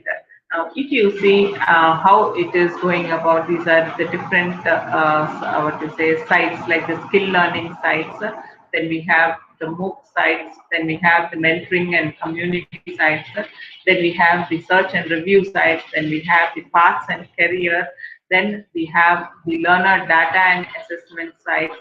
Then we have the instructional technology sites. Then we have the product training sites, and this is online U, that is the different platforms where the lectures can be delivered. So these all these they integrate themselves and which avoid a wide learning landscape to both the instructor and to the student and also to the institution, so that the e-learning ecology is perfected. That is, see, if you can see this picture, it is complicated, but it is again self-organized, and it will help you in adapting your self. It helps in adapting the teacher and the student depending upon the need. What are we going to or what is the output from that particular content. Now here, this is just a mention for the teachers, that is the free educational technology that are available, so that they help us in better development of the e-learning content. And if you see here, there are the picture galleries, the graphic design tools, the social networking tools, then we have the mind mapping tools, the storytelling tools, the infographic and the visualization tools. So finally, I just want to conclude here the what you say, the concept or the essence of e-learning over here. So this is what I told you earlier. This is an endless cycle of technology where one is linked to the other, and at the end of the day, what we need is the flexible learning pathways. And COVID-19 has made us learn what I never dreamt of, like teaching through a system online or through a phone or attending a meeting through phone, so on like that. I never have thought of that till the month of March, April. But these situations, they have helped us, even though it is on the negative side for the total world, but it has helped us in learning new paths. And for the e-learning, if you see, these are the different keys that hold for development of the flexible learning parts. That is, one is multimedia learning platform, the other is the digital tools for finding information, the other is the digital tools for understanding the information, and the tools for using the information, and the tools for support writing. So this is just an overview. I am not an expert completely in that e-learning aspect of it, but this is for your understanding that I think I have done justice through my lecture regarding the topic that I have chosen. Thank you. Thank you, ma'am.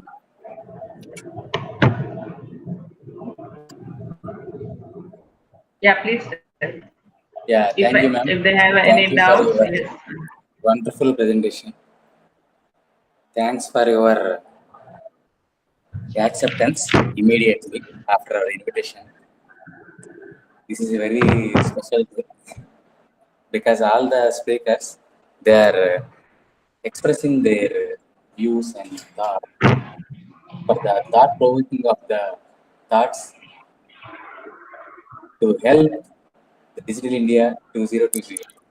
Right from this year, definitely there will be a new phase in the digital education. So definitely this conference will be helpful to all the participants, those who are in the Google Meet session and YouTube. Definitely they will be all benefited. Thank you once again, ma'am. With your permission, we want to continue the remaining part of the program, ma'am. Yeah, thank you, sir. Once again, I thank all the organizers for giving me this opportunity, and I think I would take leave of you right now. I have some other work to attend to. Thank you so much. Thank you.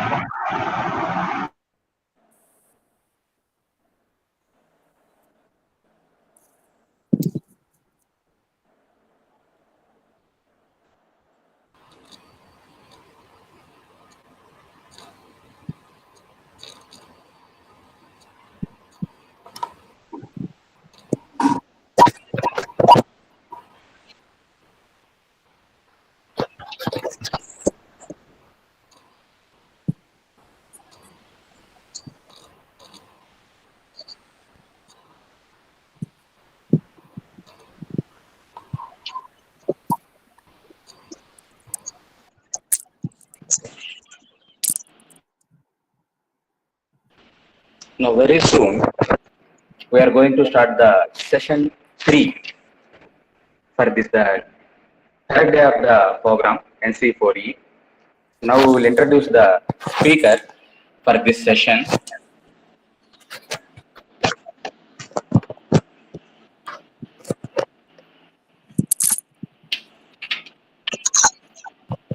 We are introducing Dr. Sir from Department of Chemistry. She is working in the Veer Vikram Memorial College, Agartala, West India. She has almost about 1 decade of the teaching experience in the field of chemistry. She has qualified her graduation and post-graduation degree with the distinction and received gold medals. She has successfully completed CSIR UGC NET and she is a doctoral fellow in the surface chemistry area.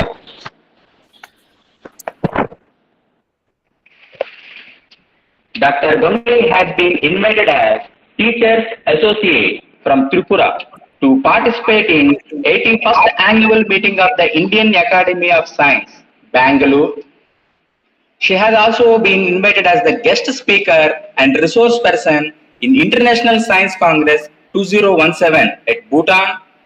She has received Best Poster Award sponsored by DST India at Miranda House, New Delhi. She has published few papers in the renowned journals and published textbooks also. They are available in the several online platforms. She was selected as the science communicator from Tripura chapter for poster presentation in 105th Indian Congress held at Manipur University. She has successfully completed a minor research project also under UGC Nero scheme, which is worth of the 2.5 lakhs. She has organized many national conferences, workshops and seminars as convener and organizing secretary, which was sponsored by the UGC Nero Guwahati, Indian Academy of Science, Bangalore, and Association of the Chemistry Teacher. She has also been selected as the Teachers Research Fellow by Indian Academy of Science in the year 2019 for 2-month scholarship at IISER Kolkata in topic inhibition of the aggregation of the protein fibrillation. She is the reviewer of some journals like Springer and Taylor and Francis and possesses life memberships of some professional bodies. She has successfully qualified and completed many faculty development programs on ICT tools. Recently, she has delivered lecture on the various platforms like CEIT, NCERT platforms. She is also one of the member who is preparing the curriculum for the school teachers, which includes the NCERT scheme.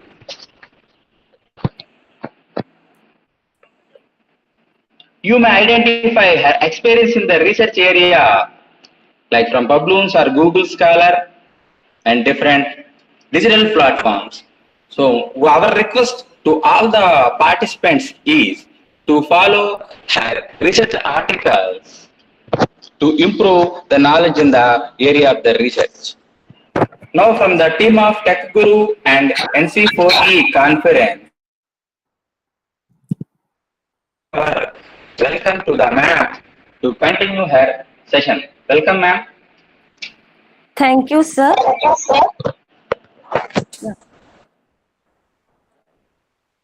I can thank you, sir, for the warm welcome. I'm just presenting my screen. I'm audible? Yeah, yes, ma'am. Okay. Just share the screen.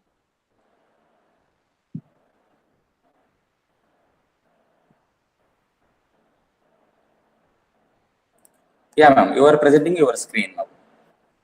Yes. Yeah.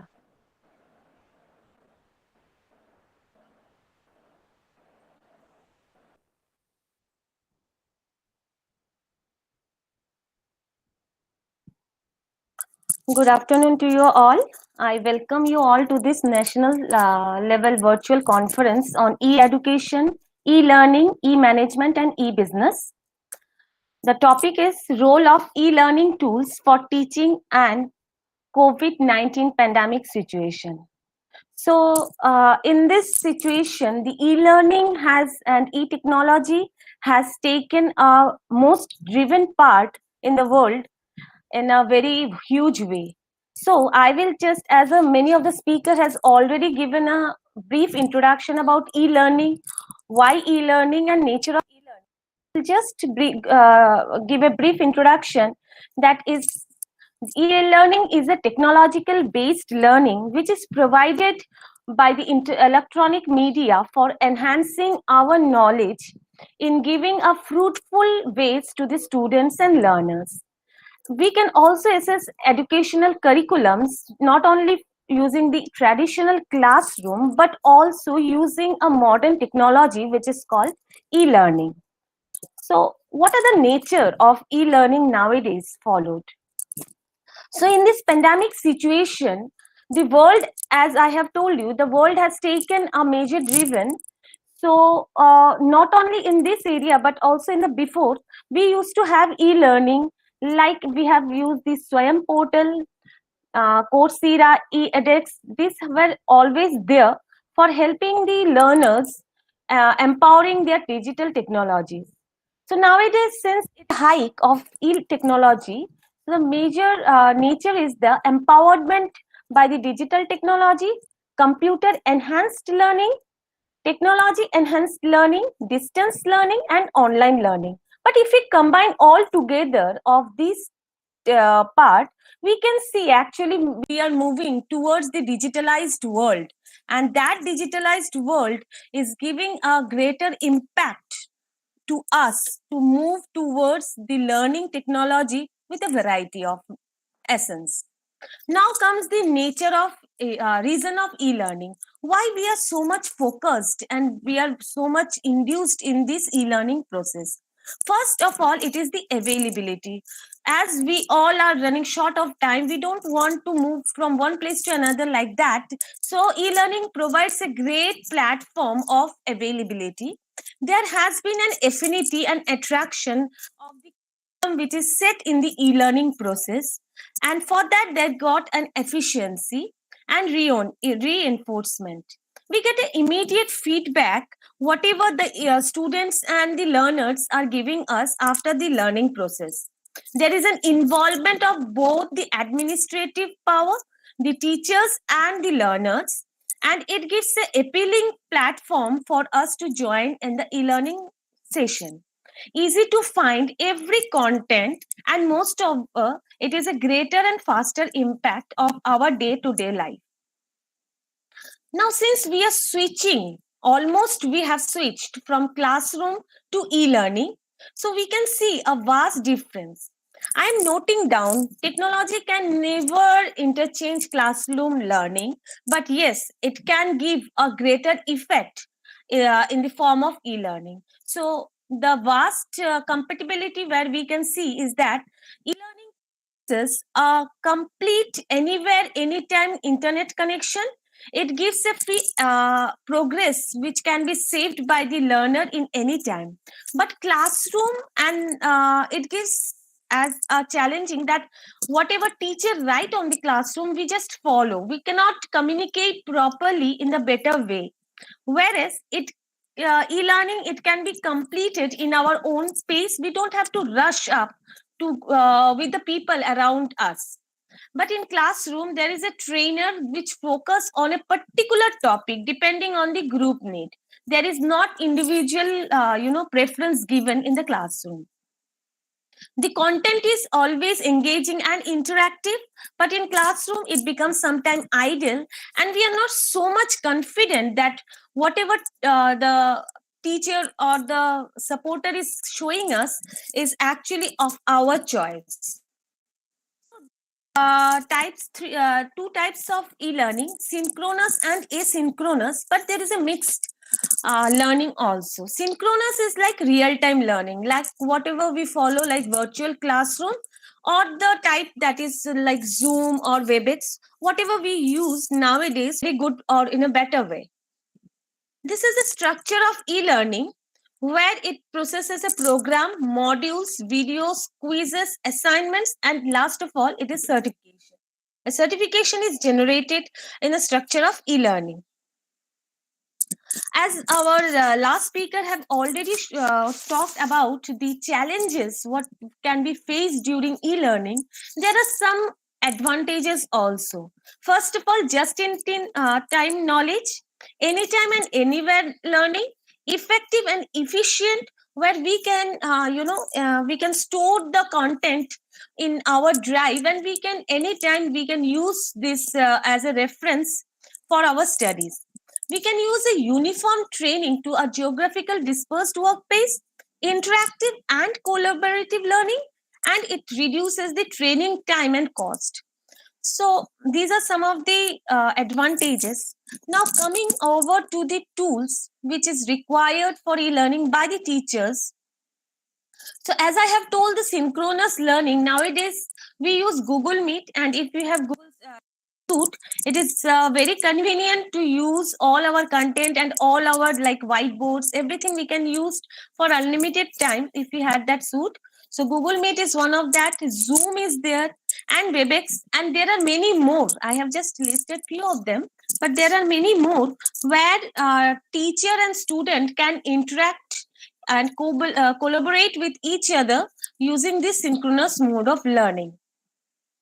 The most importantly, whatever as a teacher, whatever type of content we are preparing, we should use a roadmap or a concept mapping, that what actually the topic is, what actually the module or the content is.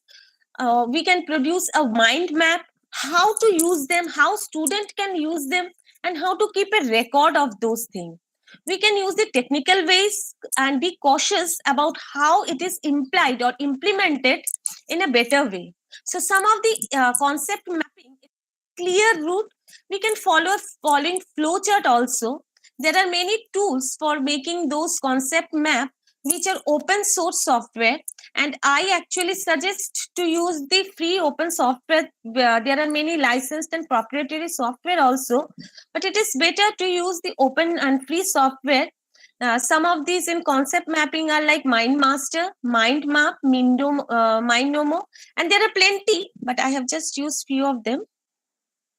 Most importantly, we have to, whenever we are using, for example, the laptop or smartphone, we need to record the screen, and we can have to share the screen for the students. So for recording the screen, there are some of these options which can be implied by the teacher, like OBS, as our one of the speaker has already given a knowledge about OBS.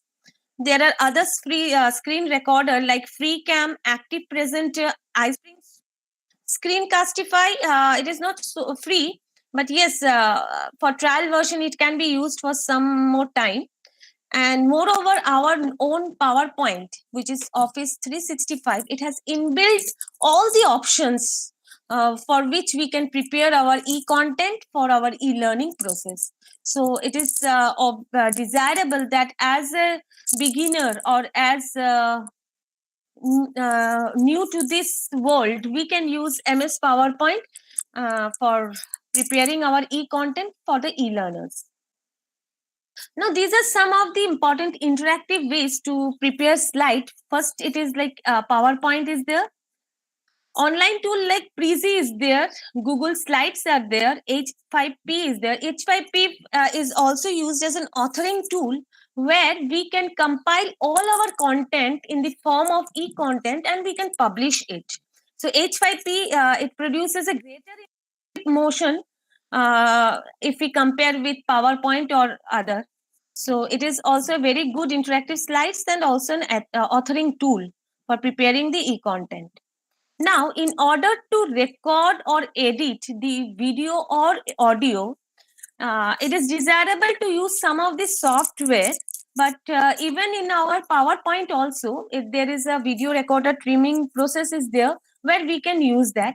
But some of them which are personally used by me is Audacity, OpenShot, Final Cut Pro, VVideo, and Beatable. Pro version are also there in Beatable, but you can easily prepare your content and you can publish it in a various platform using Beatable. So it is a very good audio recording editing software where you can record and edit in your own ways. Now comes over the assessment tool. See, as a teacher, it is very much important to engage our students or learners in a very interactive way. For that reason, we can use some of these HTML cloud-based assessment tools. The most importantly, Hot Potatoes, it is a very good software where we can, we can create most of our like quizzes, multiple choice questions, subjective questions. Even in Hot Potatoes, we can prepare. We can prepare crosswords, then fill in the blanks. We can prepare an ample of assessments and quizzes with the help of Hot Potatoes, and we can publish it in our learning management system.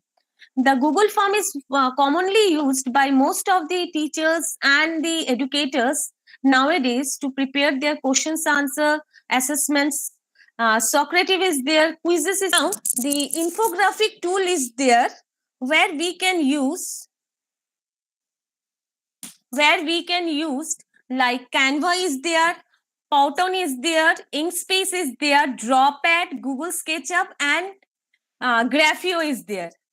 So there in Canva, I personally used for where we can use that Canva where the thumbnails can be used for preparing a posters, like your slides. You can make your websites and all those things can be done using the Canva. Powtoon is not free, but yes, it can be used for preparing your infographic tools. Inkspace is also can be used. Google SketchUp and Inkspace that is mostly used for preparing those animations. So next is coming over to the learning management system. So nowadays it has given a profound system that is LMS. What is this? Google Classroom is mostly used by all of the teachers. Edmodo is one of them. Some of them are sophisticated with Moodle. Talent LMS is there. Canvas is there. Genomio is also there. Moodle is not totally free. We get a trial version. After a few days, we have to just renew it. But Google Classroom, it can be an interactive way. We can post all our content there. We can we can give classroom work, can assess them. So in this way, Google Classroom and Edmodo can be used. Canvas is personally used by me, where I prepare my own content there according to the module, and I assess my student. I can track, and even there is an option in Canvas, that is Google Meet option is there, where I can also interact using a synchronous mode of learning. Now, these cloud storage apps can be used by the teacher like Google Drive, SkyDrive, Dropbox, OneDrive. Google Drive has got a limitation of 15 GB, but OneDrive is an excellent pro where you can also manage your process according to your ways. Like for if you're talking about like first semester, second semester, third semester, you can prepare your content likewise. You can give a bookmark. You can just manage it upon yourself. So it provides a very good to storing all your content. In order to interact or to engage with your students, you can also use some of the simulations, and that simulations can bring learners more enlightening. OLabs is there, virtual labs are there, which is initiative from Minister of Human Resource Development. PFET, which is FET, is used by most of the science students, where the teachers can give a practical demonstration of all their laboratories in a very good manner, where students can even interact with the simulations and can build their own simulations model. Model science software is also there. There are many, but these are few which are profoundly used by most of the teachers nowadays. In order to give a full benefit to your students or learner, It is desirable to have a website for yourself and where you can install or publish all your content.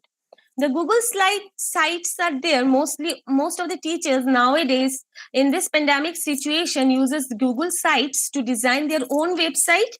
There is a WordPress. Blogger is there where you can post many of your new publications or your status of your e-content. Render Forest, where you can use the thumbnails for the YouTubes. You can build your website. You can use a plenty of material to animate all your or to annotate all your content. We can also use the platform which I have talked about, like online conferencing, using the platform like Telegram, which is mostly used by all of the teachers. And in order to rearrange ourselves, you can make a professional YouTube channels for the students where they can get a free content. Sometimes they maybe that online like synchronous mode cannot be attained by the student due to lack of internet facilities of that period of time. But if we upload this content of our teachers as a teacher, that can be benefited by the students and they can easily enhance their mode of learning. That can be done using uploading in YouTube, in LMS, or in your own website. So the concluding phrase is that in order to create your content or in order to give something to your students, we must have a own mastery over our subject. We must understand the hierarchy, that is, understanding of pedagogy, in order to determine the learner-centric prospects. The Bloom taxonomy can be utilized where creations should be given more emphasis rather than remembering, and we should also use the copyright images. These are some of the references used. I am thankful to the organizer for giving me chance and my audience for patience hearing. Thank you.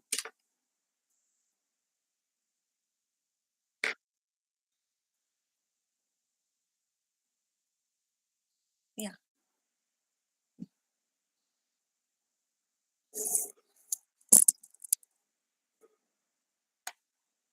So is there any questions then?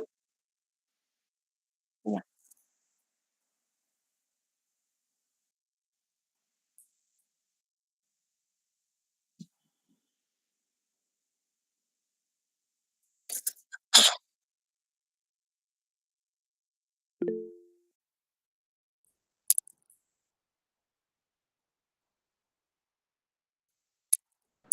Thank you, ma'am, for your wonderful. Thank you, sir. So nicely, you covered all the possible tools, right from basics to higher level of the tools, which are very useful for all the teachers, which are very useful in the digital education, especially how to the tools to prepare the websites. What are the tools to prepare for the images like contrast, everything. Nicely, you covered all the possible tools. Once again, thanks from our NC4E team and the Guru Education Services Group for your contribution.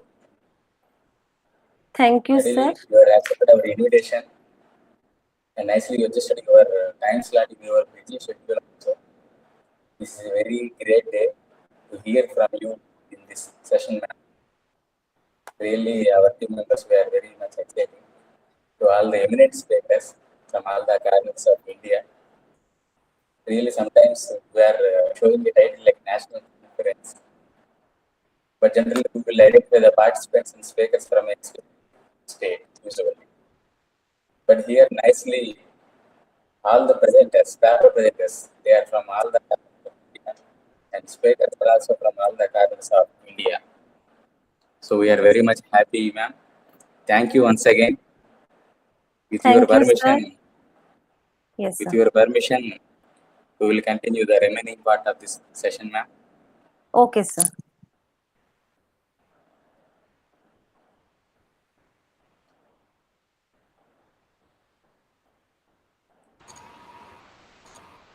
Yeah, now this is the time to hear from the participants. So whoever are ready, one by one, please present your paper. either by sharing your screen or use the oral method. Sir, shall I present? Yeah, ma'am. Yeah, is Deepa Kannur. Yeah, ma'am. Will you share your screen, ma'am? Yes, ma'am. Yes, sir. Just a minute. So there is no rigid rule like the order of the participants, and as per your convenience, one by one, you may present your paper. Today, all the papers they belongs to category e-learning, e-business, and public health. The slides are visible for you. Yes, ma'am. Okay. Sir, good afternoon to all.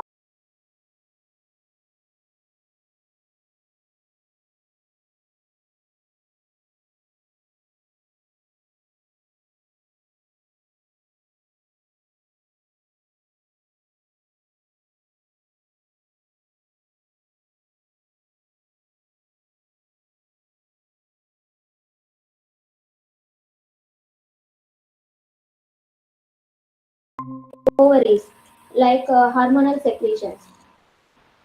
When the woman undergoing the natural menopause through stage wise, like perimenopause, menopause, and postmenopause. In pre and perimenopause, slight irregular menses is there, as well as the symptoms also, like hot flashes and joint pain, muscular discomfortness, night sweatings. These are the some of the menopausal problems. When we see the surgical menopause, it is again the cessation of menses due to the surgical removal of uterus, leaving one or both ovaries. Due to the blockage of uterine tube, uterine septum, adhesion, endometriosis, fibroid, and polyps. Some non-cancerous cell development in uterus part or reproductive part of the woman, it may cause the woman to undergo surgical menopause. With this background, the objectives were set to identify the prevalence and the problems after the hysterectomy. Hysterectomy, it is nothing but medical term of surgical menopause. And to assess the marital satisfaction among hysterectomy women, to know the interrelationship between marital satisfaction and menopausal problems. The study was conducted in Karnataka with two districts, Dharwad as well as Bagalkot area. In two districts for rural women, for selecting from each taluk, two villages were taken to identify the prevalence first of all. And research design is related to differential design as well as correlation differential design. Correlation as well as differential design, which is again the based on occupation, like housewives and whoever involving in occupation, to see the working and non-working women differences in menopausal problems, severity of menopausal problems, as well as marital satisfaction. Again, there is any relationship between marital satisfaction and menopausal problems, which is seen by correlation design. Then here some of the in social sciences we are using some standardized tools as well as some of the self-developed tools regarding to collect personal information related to age at menopause, education, occupation, parity, and health problems. Again, marital satisfaction scale, which is standardized tool developed by Heinz et al. In 1992. Then menopause rating scale, it is also a standardized tool developed by Berlin in 1992. It consists of 11 questions which assess regarding somatic problems like physical problems, urogenital problems, as well as psychological problems. Again, it is scored in the manner of low, medium, and high, depending on the severity of menopausal problems. Coming to the results. Here we can see the personal characteristics of the surgical menopausal woman. So the age, the majority of the respondents belong to the age of 40 to 50 years. With regard to occupational status, for our study, depending on the prevalence, we took 50% of housemaker or homemaker as well as 50% of the respondents from involving in different occupations like field, involving in field activities, self-employed, daily wagers or laborers, as well as teachers. And education, and majority of the respondents were illiterate. Due to the selection of rural as well as urban women with regard to matching of the respondents, some of the demographic characteristics we took the farm laborers as well as farm involving in farm activity, daily wagers as a teachers. Teachers, it is again Anganwadi teachers, not with regard to high school, college level and the professors to match the SES. Then only we can confidently tell there is any significant differences are there or not. Here we can see the prevalence of menopausal women. In Dharwad as well as in Bagalkot area, rural women, 90% of rural women were undergoing natural menopause. There is only 8 to 7% of them were underwent surgical menopause. When we are seeing in urban areas, in Bagalkot area, 23% of them were underwent surgical menopause or hysterectomy. So that which strikes the interest towards what are the causes and what are the severity level to underwent the woman regarding surgical menopause. As well as we planned intervention towards to improve the well-being. However, menopausal problems are common, quite common. All women should undergo at least low level of menopausal problems during cessation of menses as well as after cessation of menses. So that um, we improve the well-being, we improve the coping strategies towards menopausal problems. Then only the some extent of severity level we are tried to decrease through our PhD work. When we see the causes, the endometriosis, blockage of uterine tube, fibroid, and polycystic ovaries are the common causes for hysterectomy. Whereas more than 40% of the respondents are not knowing regarding why they underwent hysterectomy. Okay, due to the lack of education, the doctor might say to the other family members, inform to other family members also, the particularly the respondents not expressed regarding why they underwent hysterectomy. So again in intervention program we are given awareness towards what are the causes, what are the symptoms, how to overcome and all. With regard to menopausal symptoms, here we can see the in among somatic problems, sleeping problems, joint and muscular problems were major complaints from the menopausal women. Then psychological problems with regard to irritability, anxiety, physical and mental exhaustions are more prominent menopausal problems. With regard to urogenital symptoms, sexual problems as well as bladder and vaginal problems were reported. That too with working women.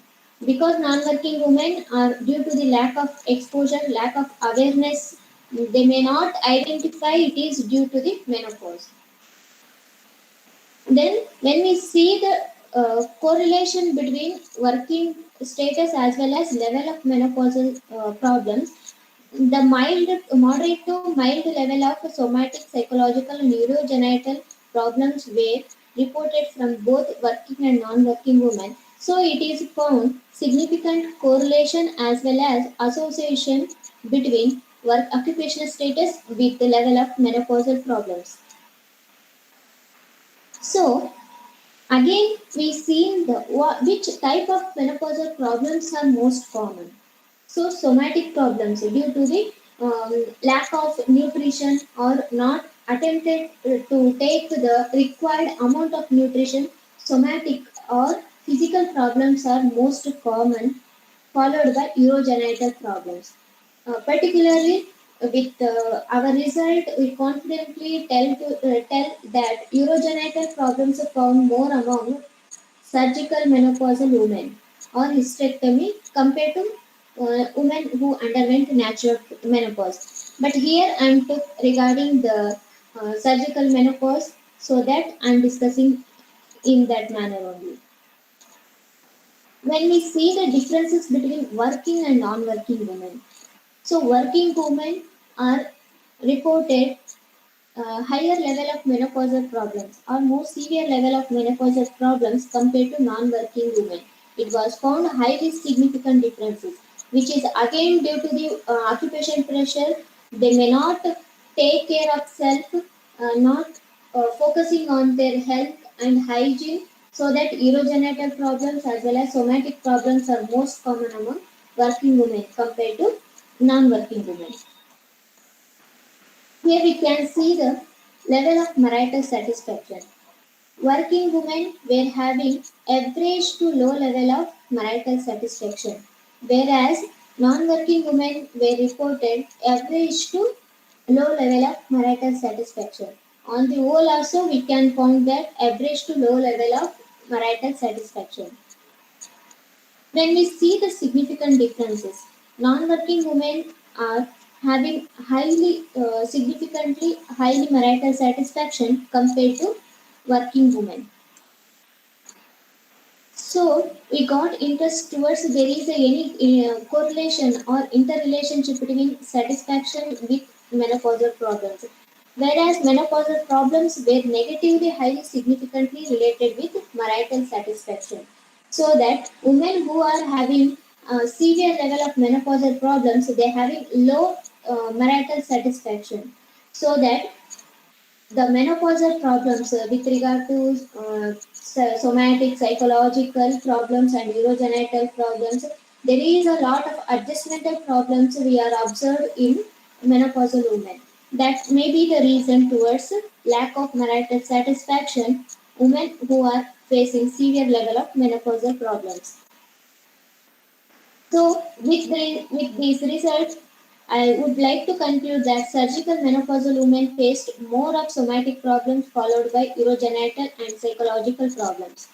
Then fibroid, endometriosis, and cyst were the major causes for hysterectomy.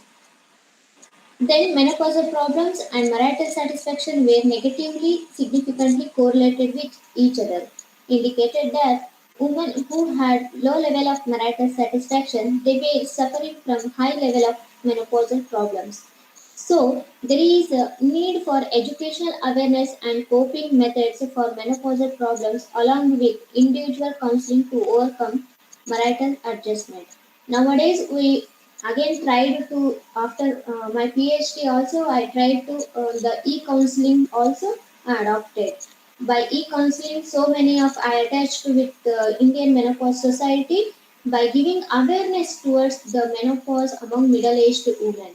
And again, my aim is with adolescents nutrition level, adolescent supplements, adolescents health and hygiene, so many programs are there. For example, folic acid, the pills were given to the adolescents. As well as pregnant women also, so many health benefits through ICDS program. But middle-aged women are suffering lot compared to other age group also, or equivalent age group also, other different age group with the equal impact on their reproductive health.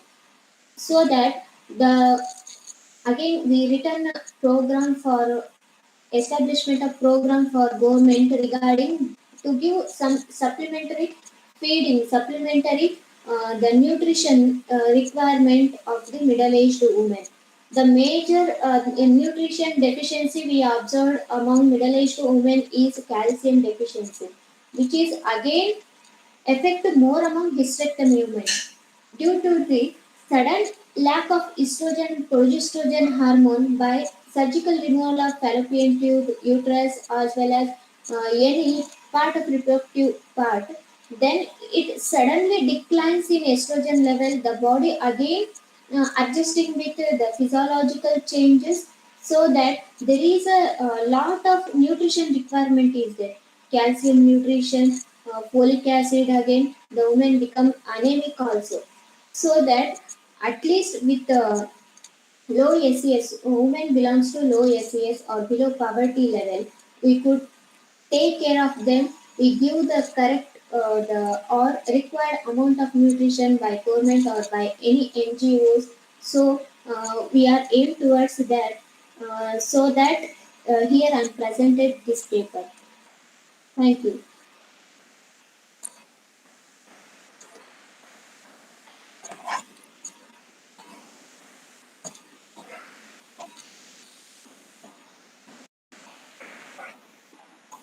Thank you, sir. Thank you for giving us an opportunity, which is again interdisciplinary to interact with all. Thank you.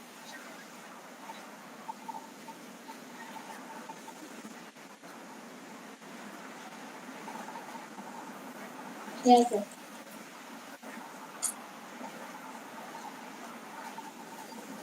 Thank you, sir.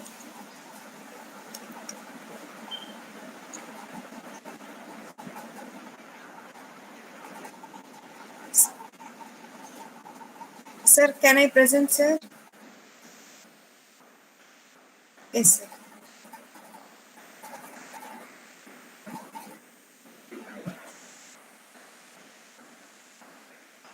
So my screen is visible?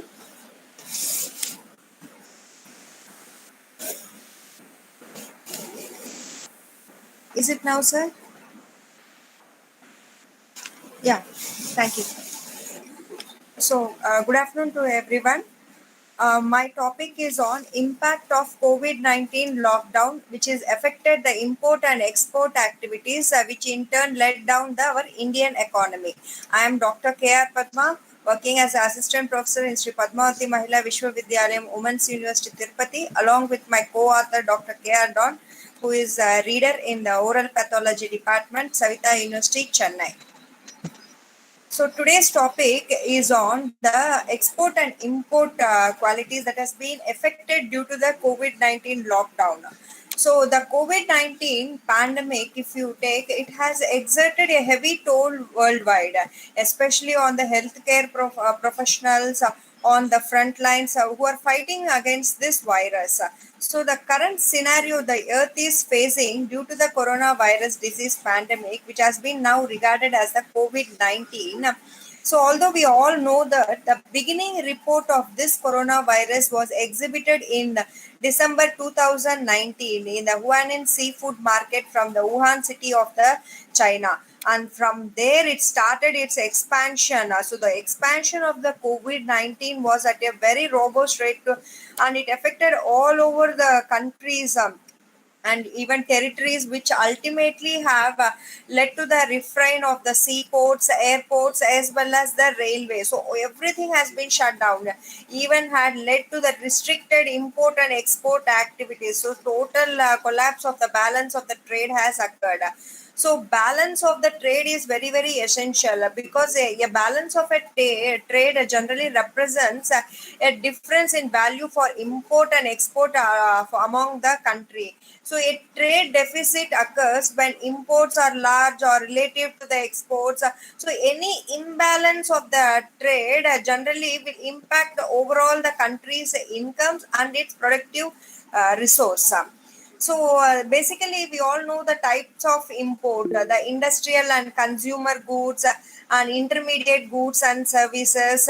So the basic advantages, if you take because of this import, is that reduce dependency on existing markets, exploit international trade technology, extend sales potential of existing products.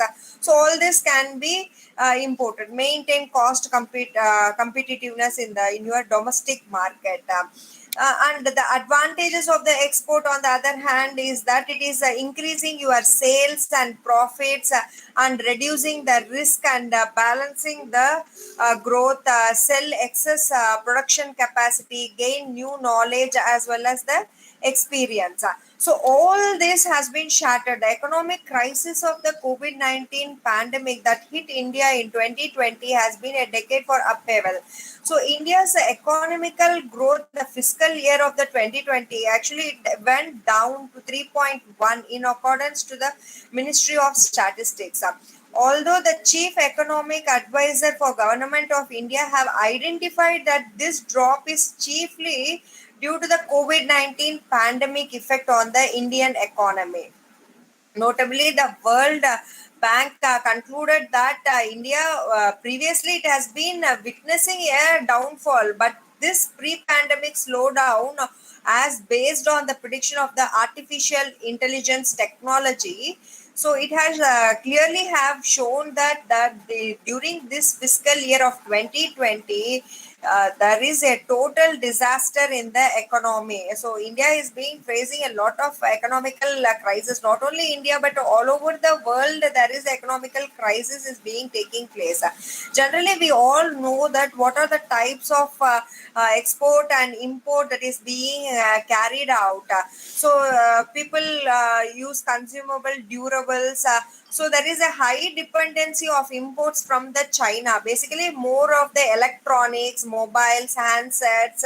So all these gems and jewelry. So we have been exporting and importing both from India to China and China to India. So all these impacts have been reduced. The impact of the coronavirus during this year has shown a reduced economy level. So we have stopped the China goods and trades to the Indian markets. So all the electronic, mobiles, handsets have been stalled. So though India has progressed from assembling to the manufacture of low electronic components, so now India has started its own manufacturing of the electronic components and not getting any kind of the mobile sets or handsets from the China, because the pandemic disease outburst happened in the Wuhan seafood market of the China, and due to this reason we have stopped purchasing any of the goods or electronics from the China.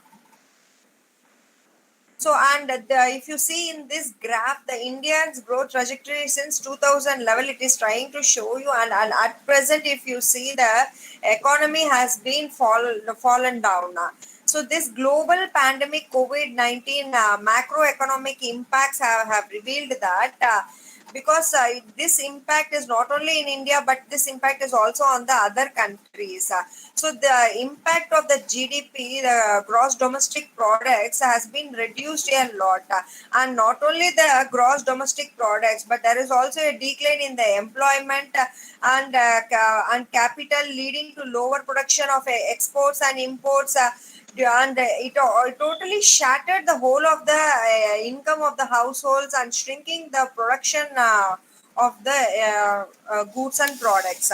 So this in this table I have shown the GDP implications of various scenarios, that is the cumulative impact. So how much of the benchmark of the deviation because of this global pandemic has shattered the whole total of the economy of the India.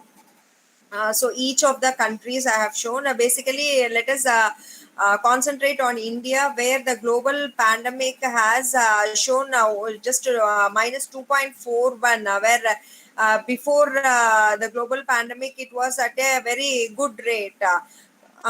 Now next we move on to the how the global value chains react to the COVID-19 pandemic. Basically, whatever the raw materials or services, that is inputs, a global value chain break up the production process across the countries. So because of this COVID-19 pandemic outburst, so the chain has been broken down, and all the firms specialized in special stock do not able to produce their own whole market, because once the raw market and service inputs has been exported, their semi-finished goods can be totally finished, and the finished goods can be exported for consumption.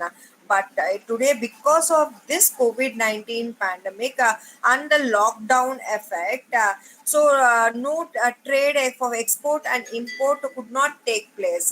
So the finished goods is remaining in the factories. So factories in the pandemic countries have been shut down or halt the spread of the virus. In order to halt the spread of the viruses, the whole of the factories have been shut down. So they have stopped the importing the inputs.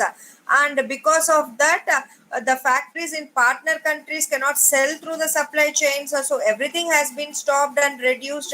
So all together, if you see the functioning of the production and no direct dependency on the pandemic country, so all total everything has been shut down.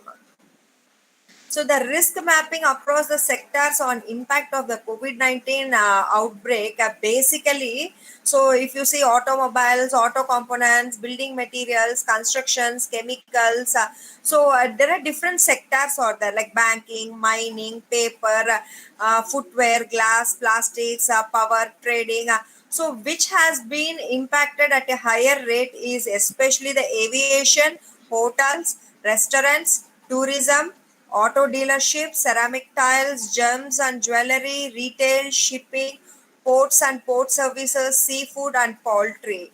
But low affected is especially the education because we have opted for the e-learning systems, the dairy products, fertilizers, seeds, healthcare. Because healthcare, we have used the technology right now, right? If you make calls to the doctors, they will guide you how to do the drone technology by artificial intelligence method. So these are the technologies, the outburst, right? So because of this technology, you can decrease the manpower and you can disinfect the community at a whole rate.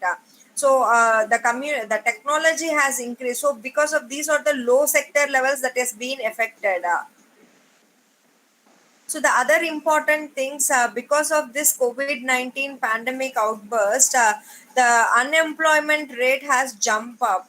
So India takes a lot of time to cover this. So how Indian economy will look after the pandemic COVID-19? So during this lockdown time, the salary cut was there due to the coronavirus impact.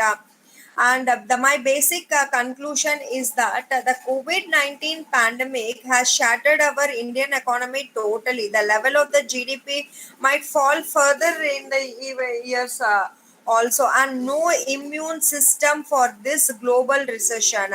Indeed, it is considered that India is most helpless, and since its economy has previously been confined to a bed and deep-seated slowdown also. So, however, we have to try to make some kind of concrete plans and should prepare in advance ourselves and keep in place to support the economy and start the revival process or recovery process of the economy. So, as the disruption from the virus progresses globally as well as within India, it is at least on us that we try to stop and think, not spending time on just talking about the economy recovery, but make thorough concrete plans and join hands wholeheartedly to tackle the outcome of the COVID-19 and bring it into action. And other important tips I would like to tell during this COVID-19 pandemic is that now in this lockdown period, we have to revive our immune system also. So practice good hygiene, keep your mind always active, participate in all virtual seminars, webinars, and spend at least 30 minutes outdoor per day outdoors, and stay in touch while maintaining the social distancing. Take all self-care intervention, bring health services to people. And in this COVID-19 pandemic, nutrition is very essential, which will help you to boost your immunity. So protein builds the antibodies for the immune system. Vitamins and minerals promote good health and protect against the damage. So the bottom line of my thing is that eat a variety of healthy foods each day, which supports your immune system. Thank you. Yeah, thank you, ma'am. Thank you, sir. Wonderful presentation. Really, it is very nice. Now Thank the you. next turn is for Krishna Trivedi garu. Ma'am, are you ready? Yes, sir. Yeah, yeah. First of all, please introduce about yourself and your. Yes, sir. Then you Good may share your screen and everything. No, sir, I would like to continue with my oral presentation. Okay, no problem. Continue, ma'am. Good afternoon, everyone. Respected chairperson, dear participant, and all you, my dear friends. My name is Trivedi Krishna. I am MCOM Gold Medalist from Gujarat University. Presently, I am a research scholar at Gujarat University. First of all, I would like to thank you for giving me a wonderful opportunity to present my research paper. Secondly, I would like to congratulate the whole team for the grand success of this 3 days wonderful national level conference. The 3 days national level conference was brilliantly organized and the invited expert speakers also enlightened about the present situation. The theme of the conference, e-education, e-learning, e-management, and e-business, inspired me to participate in this conference. By attending this conference, I could know the new ideas and techniques to embrace the ongoing scenario. The title of my research paper is The COVID-19 Pandemic and the Digital Transformation in Business, the New Normal in India, which justifies today's theme of the conference. The whole world is fighting against the coronavirus pandemic. The coronavirus, also known as COVID-19, caused by a newly discovered virus, also known as coronavirus, is an infectious disease. The World Health Organization, WHO, has declared this situation as a pandemic situation. The whole world is fighting against this. Due to the spread of disease and to stop the spread of it, the countries were forced to impose complete laws of electronic business and to know about the current trends of India of electronic business, which is the new normal. And finally, to draw a conclusion. Research methodology. The present work is a blend of descriptive and exploratory research work. The research study undertaken is purely secondary. The information which is used in this research study is collected through various websites, books, journals, conference proceedings, etc. Now, I would like to discuss certain advantages of electronic business, which is also popularly known as e-business. With digitally transformed business, it saves a lot of money of physical office, utilities, office maintenance, and many more, which also makes the products and services quite cheaper, and it is also very beneficial for the new entrepreneur or a startup business to enter the market easily and to capture the market. With information and communication enabled technology, it leads to faster communication process and it facilitates the faster decision making process. With innovations in technology and with the use of device like laptop, desktop, smartphone, tablet, phablet, the work can be carried out at any point of time, anywhere, which offers flexibility also and saves the transportation cost of going to the office, and it also saves the time with which the work can be carried out at our comfort place with their family and friends. Here in electronic business, the marketing becomes quite cheaper and more control is also possible. It offers more avenue for making money across the globe with no boundary restrictions and with also very less amount of capital and no much capital investment required. Electronic business also offers the advantage of freedom, that is, freedom of place, freedom of hours, freedom of goals, needs, and many more. Now, I would like to discuss certain disadvantages of electronic business. One of the disadvantages in electronic business is it lacks personal touch. Though the product being tangible, we cannot touch or feel the product, and it is also very difficult to check the quality of the product. As like in traditional business, we get the products immediately as soon as we buy it, but here in e-business, it takes a longer time to get the product delivered due to huge bulk orders. Even there are a lot of security issues in e-business. There is threat of hackers who are trying to steal the information and take the personal information. In a developing nation like India, the government is making efforts for strong digital infrastructure for technology and also in rural areas too. Thus, good network bandwidth and a device is required for digital access. The nationals who are not literate or maybe the elderly people who are not updated with the technology, for them digitalization is an obstacle.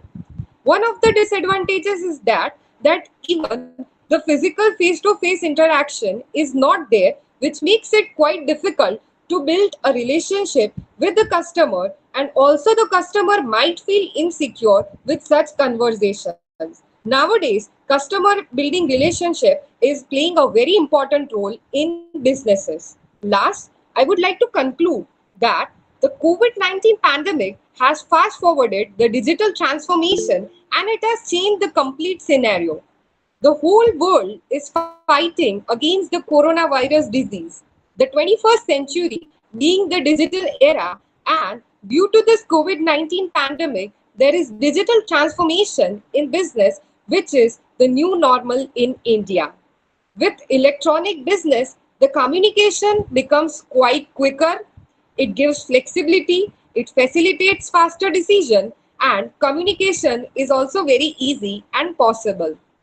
With digitally transformed business, many expenses of going to a physical office, having a own physical office, and many other expenses can be saved.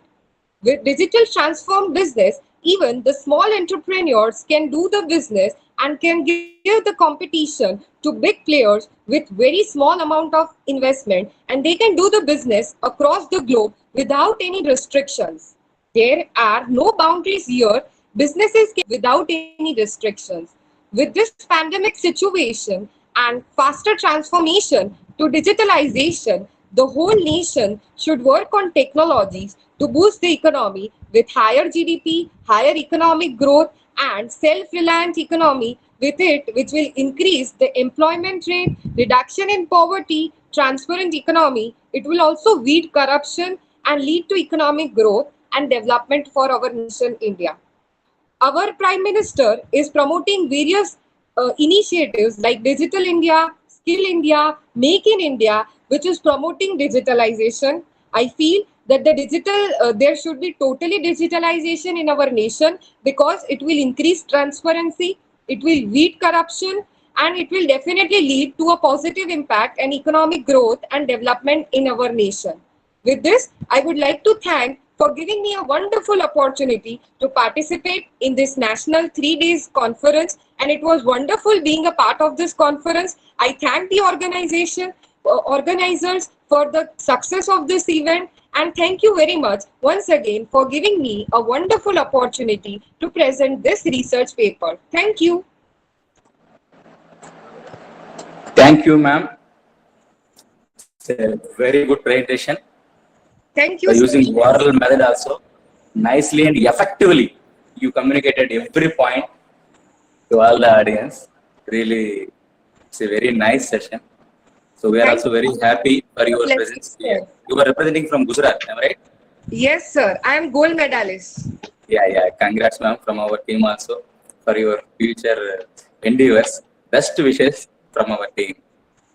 Thank you, sir. Thank you very much for your blessings. Thank you, sir, and congratulations, your efforts. Wonderful conference. Thank you. Yes, sir. Okay, ma'am. Let us continue the remaining part. I hope next Meenakshi Garu, she is ready to present her paper. Ma'am, Hello? are you ready?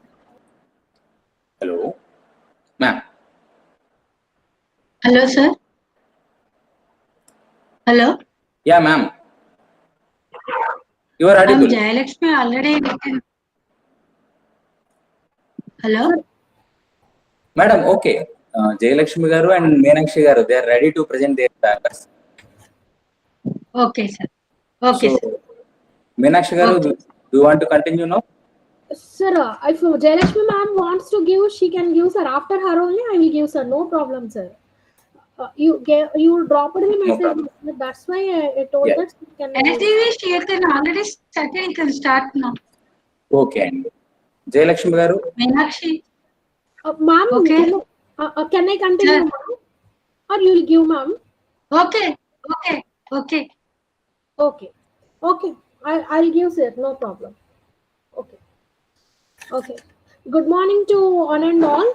I'm Meenakshi Bhugubanda, Assistant Professor IT, Mahatma Gandhi Institute of Technology, MGIT. Thank you all for giving me this nice opportunity. Now I'm going to share my screen.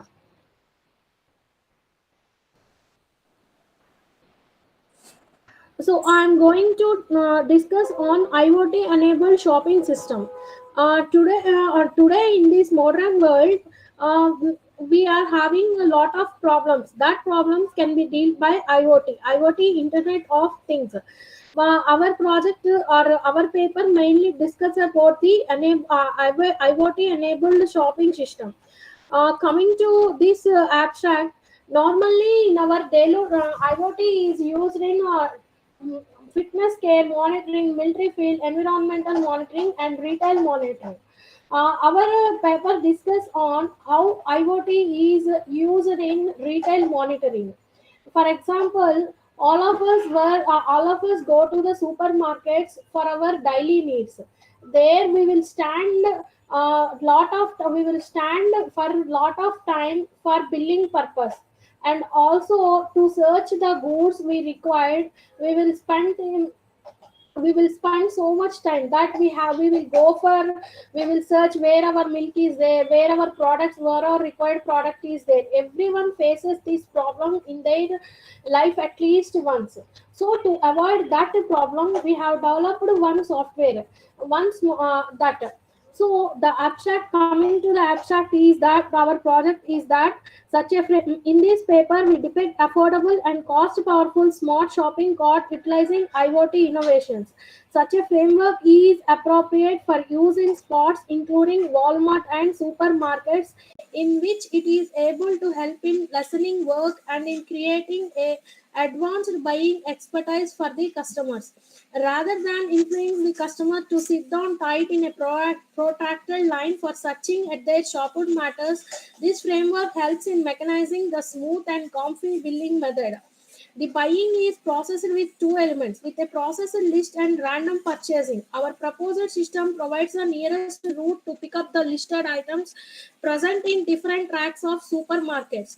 Along with this, we have added feature of knowing the expiry date of the product and know if a product contains any ingredient which may cause the customer any allergies. Along with these abilities, the system design is also capable of detecting theft by shoplifters. In addition, the supermarket management will be able to analyze the shopping behavior of various customers to arrive at valuable business insights. The system helps the management to predict the sales and based upon the good can be made available. Overall, this machine will make sure that the customers will have the nice purchasing experience and really frequently they go to the supermarkets. Next, what is Internet of Things? Internet, the network of network, performs a critical role in current world. A set of communication protocols are used by the devices inside the net to connect the world over. In the early levels of Internet, it is for users to go looking websites and emails. Nowadays, many devices, animals, human beings, gadgets, machines, and many others are linked to the Internet via unique identifier. The presence of intelligent devices is good sized and end up at mandatory a part of our each day lives, in which it connects different things remotely at any time. IoT is the satisfactory answer for dealing with and keeping these kind of services. An intelligent terminal can allow physical components to communicate with each every other or without the human interaction. What is the existing system? In the existing system, you already know, in purchasing shopping malls or in your retail markets, you will wait lot of times. Their customers will employ an ample amount of energy to find the items they require. After investing a lot of energy in discovering required items, customers need to wait in never-ending queues for billing. The cashier prepares the bill using the barcode reader, which is a time-consuming process. The disadvantage of the existing system is that manual billing is required or manual interaction is required. Otherwise, we cannot do any work. But in our proposed system, we will use the RFID tag reader. Using that, RFID means radio frequency identification. That RFID is one of the communication protocol of our IoT. Here we have developed one software app for in Android app, and in also we have purchased developed a website. Actually, this work is developed by our students. We and our students have developed this project. And coming to this, we have developed the code using Raspberry Pi 4, Android Studio, and the various field. We first developed the code of the Raspberry Pi, and then we developed the Android Studio code, and then combined the two codes and run the Android Studio code on a Samsung phone, which is compatible with Android Studio. Actually, our product will be there. First, the RFID tag will be there that will read our product, and then it will display the price, expiry date, and anything, and where that product is located is displayed in our app. Okay, algorithm is start, the customer will log in, and if it is old customer, no registration is required. If new customer is there, new register it, he will record, he has to register.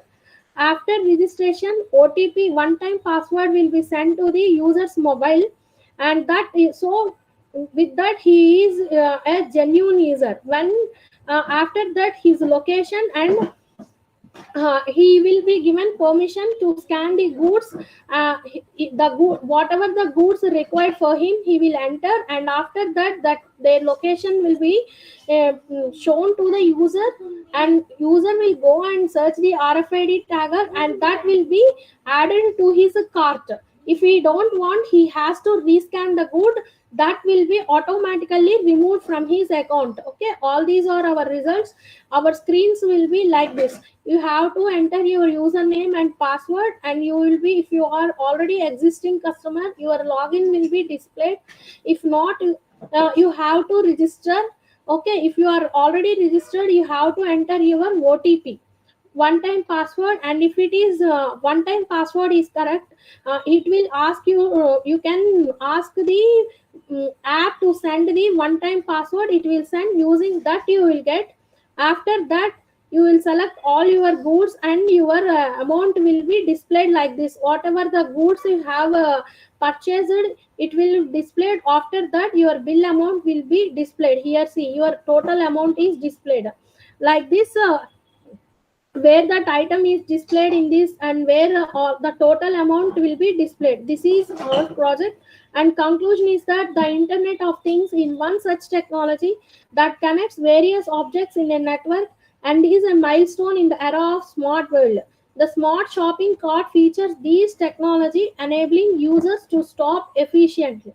What are the drawbacks of project is that we do not have face technology, like face recognition does not give accurate location, means it will, our project will give just the exact it will not give the exact location, it will give the nearer location where the required product is required. And we have just username and password.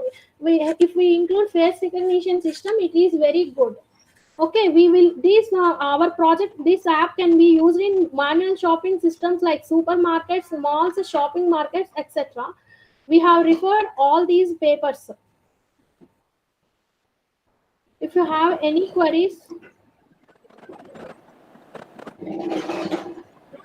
Yeah, thank you, ma'am. Thank you so for much. your wonderful presentation. IoT enabled shopping system. Yeah, nicely. It is basically need of the hour, ma'am, to know all the basics.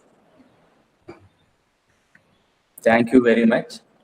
Thank you all for patience and constant listening, sir, and also thanking you for giving me this opportunity, sir. Very nice. Thank you, ma'am. Yeah, I hope next presenter is Jayalakshmi, ma'am. Good morning. Namaste, ma'am. Namaste. Sir, Will you share your already screen? revealed my PPT, sir. Yeah. Public health during COVID-19, a study in Visakhapatnam district, Andhra Pradesh. This is my topic, sir. Hello? Yeah, ma'am. Is it audible? You are audible. Okay, You are sharing your screen. It's not visible to participants. Sir? Huh? PPT is Visible to us, ma'am. already So, open, do you want to sir. give oral presentation? Oral presentation, sir. Okay. Okay, sir. Okay, sir. Thank you. Thank you. Good afternoon, everyone. Public health during COVID-19, a study in Visakhapatnam district, Andhra Pradesh is my topic. So, health is a public good in any economy in the world. Protection of public health and wellness are basic objectives of the economy. Government has placed a considerable emphasis on this with a view to achieving the objective of universal health coverage. From March 2020, the country faced severe health crisis that is known as COVID-19. Andhra Pradesh also severely affected with COVID-19. Visakhapatnam also affected with the pandemic problem. The objectives of my study is to assess the awareness of COVID-19 among respondents, to study the knowledge of COVID-19 among selected respondents, to study the preparedness of COVID-19 among the sample respondents of the study, to observe the recovery rate of COVID-19 in Visakhapatnam and Andhra Pradesh. The methodology is used to the primary and secondary data. The primary data collected through structured questionnaire. The percentage method was used in the study. Mean and standard deviation were also calculated. Secondary used from various sources. And the analysis is the socioeconomic characteristics and this health position and status during the COVID period. The socioeconomic characteristics are the study findings showed that among 410 respondents are considered in this study, most of them is rarely 212 were in the age group of 30 to 39 years. In total study, the participants 213 were females, remaining males. Regarding educational status, 249 were studied UG level. There is a knowledge level regarding COVID-19. Overall knowledge level score of 410 participants, the 29.51% were having good knowledge and 36.34% having average level knowledge and remaining 24.63% were having poor knowledge level in this COVID information. The 39 are not having any knowledge, no knowledge. The mean and standard deviation of the knowledge level regarding COVID-19 during 2020, the preparedness of COVID-19 were for good knowledge 81.4%, and average knowledge is 63.72% and 7.1 for poor knowledge, and 29.07 and 10.6 for the low knowledge and nil knowledge respectively. Stay at home. These are the preparednesses are taken by these respondents. They are giving good response to this preparedness. This preparedness is very good in the areas. And the recovery rate of the COVID-19 during this 23rd, the March to October 23rd, this preparedness is also very nice. Along with this preparedness, automatically the results come in this recovery. The recovery rate is also slowly increasing from these 3 to 6 months, from March to October. Recovery rate is also very good. The public health status during COVID in the Visakhapatnam district especially, the total cases and recovery rate. Recovery rate is increasing from 84% to 96% up to October 2020. Means mortality rate is also the increasing is from 0.71 to 0.81. These are the statistical informations are given through these resources, secondary resources, daily newspapers, magazines, the social media. All these are all showing all these statistics. We're compiling all these statistics in this study. Conclusion: public health and wellness is more important. Is a recovery rate and preparedness is very good in this period from these respondents.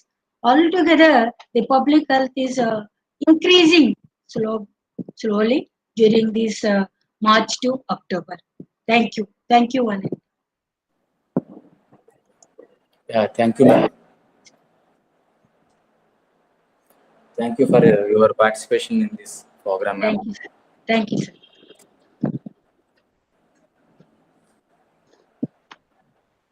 I hope next Mr.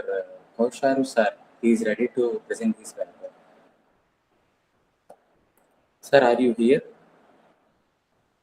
Just before you are facing some technical issue, now is it okay to present or any problem?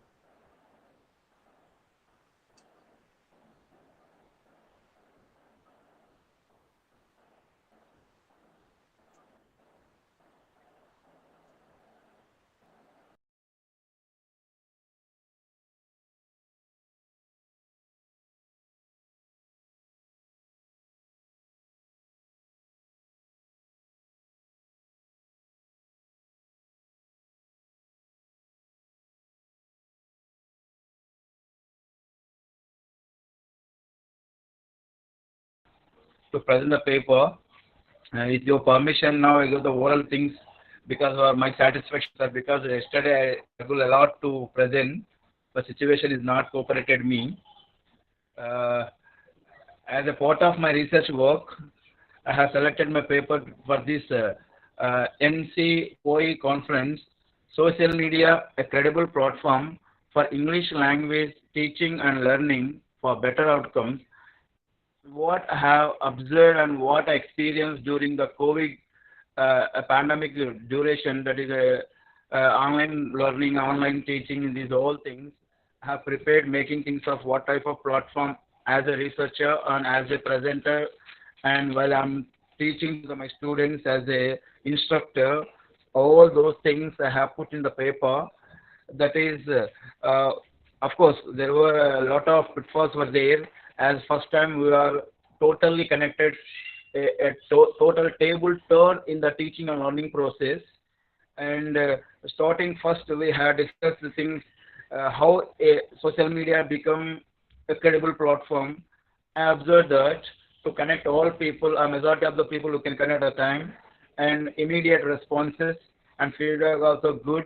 Of course, those who are in the far from the situation, that is in remote area people, and they connected but not properly listen, and they respond after that, sir, we are unable to listen your things. Of course, this thing will happen in the face-to-face learning also. But by blending the technology, how possible and how better outcomes we get, that is COVID time is proved that it had given, and I had taken a platform that is Facebook page. From Facebook page to whom the targeted learners have sent the things of any topic that is regarding that, writing topic. After that, by sending the responses, I evaluate and I have given the thing feedback also. And by giving a few selected videos of IELTS, International English Language Testing Tool and testing system, those audios, after listening, based on what understanding, they have responded me again as a typing. Meanwhile, the writing and learning process going by listening things. And few classes I have engaged by making a WhatsApp group. Making WhatsApp group, I entered the people by giving the words and the typing the information. And next, I have taken the whole WebEx meeting. In the WebEx meeting, majority of the people have taken WebEx as a good tool to communicate during the COVID time. In WebEx meeting, by presenting the paper in the PPTs, and when it's not possible at the time, by typing in things of space, connected, communicated people. Of course, as is a student-centered class, e-learning is a better platform. In the e-learning, of course, we are not sure that how better the e-learning will be. Due to the pandemic, it come early to become success in the things. And Zoom meeting, Core Tantra regarding WhatsApp. By taking few references, due to the I'm in the traveling, I'm unable to give as a PPT. That's why I have taken permission from you to present the things. Thank you, Murthy sir.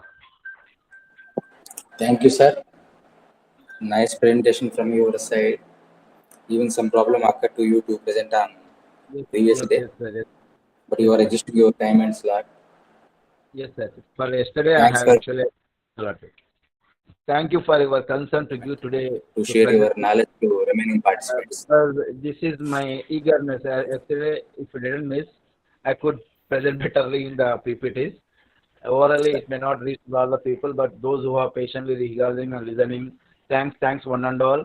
And moreover, the Tech Guru team, especially the Murthy sir, for your right slotting, giving, and commitment and concluding. And everything is fine, sir. Thank you one and all. Thank you, sir. Definitely, your words will motivate us. They are the inspiration to our team for our future activities. Thank you. Sir, next presenter will be Ramesh Garu.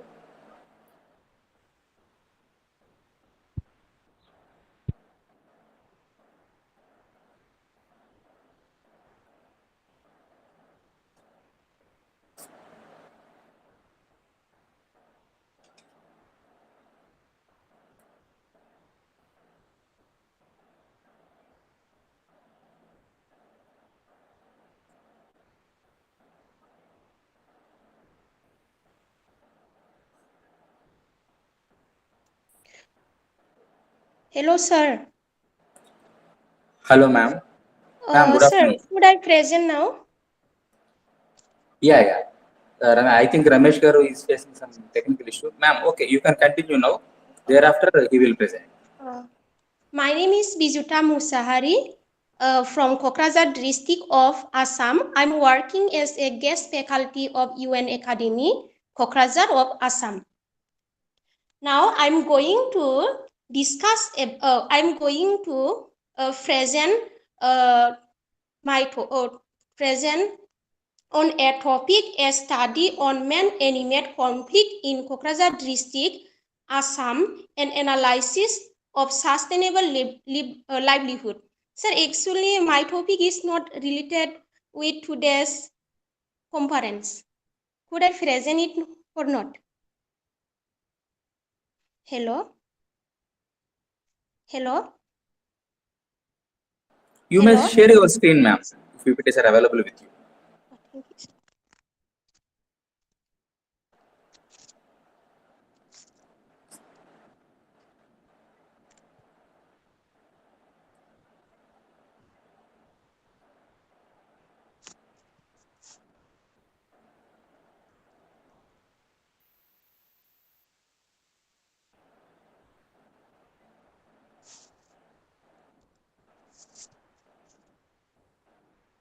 Yeah, they are visible.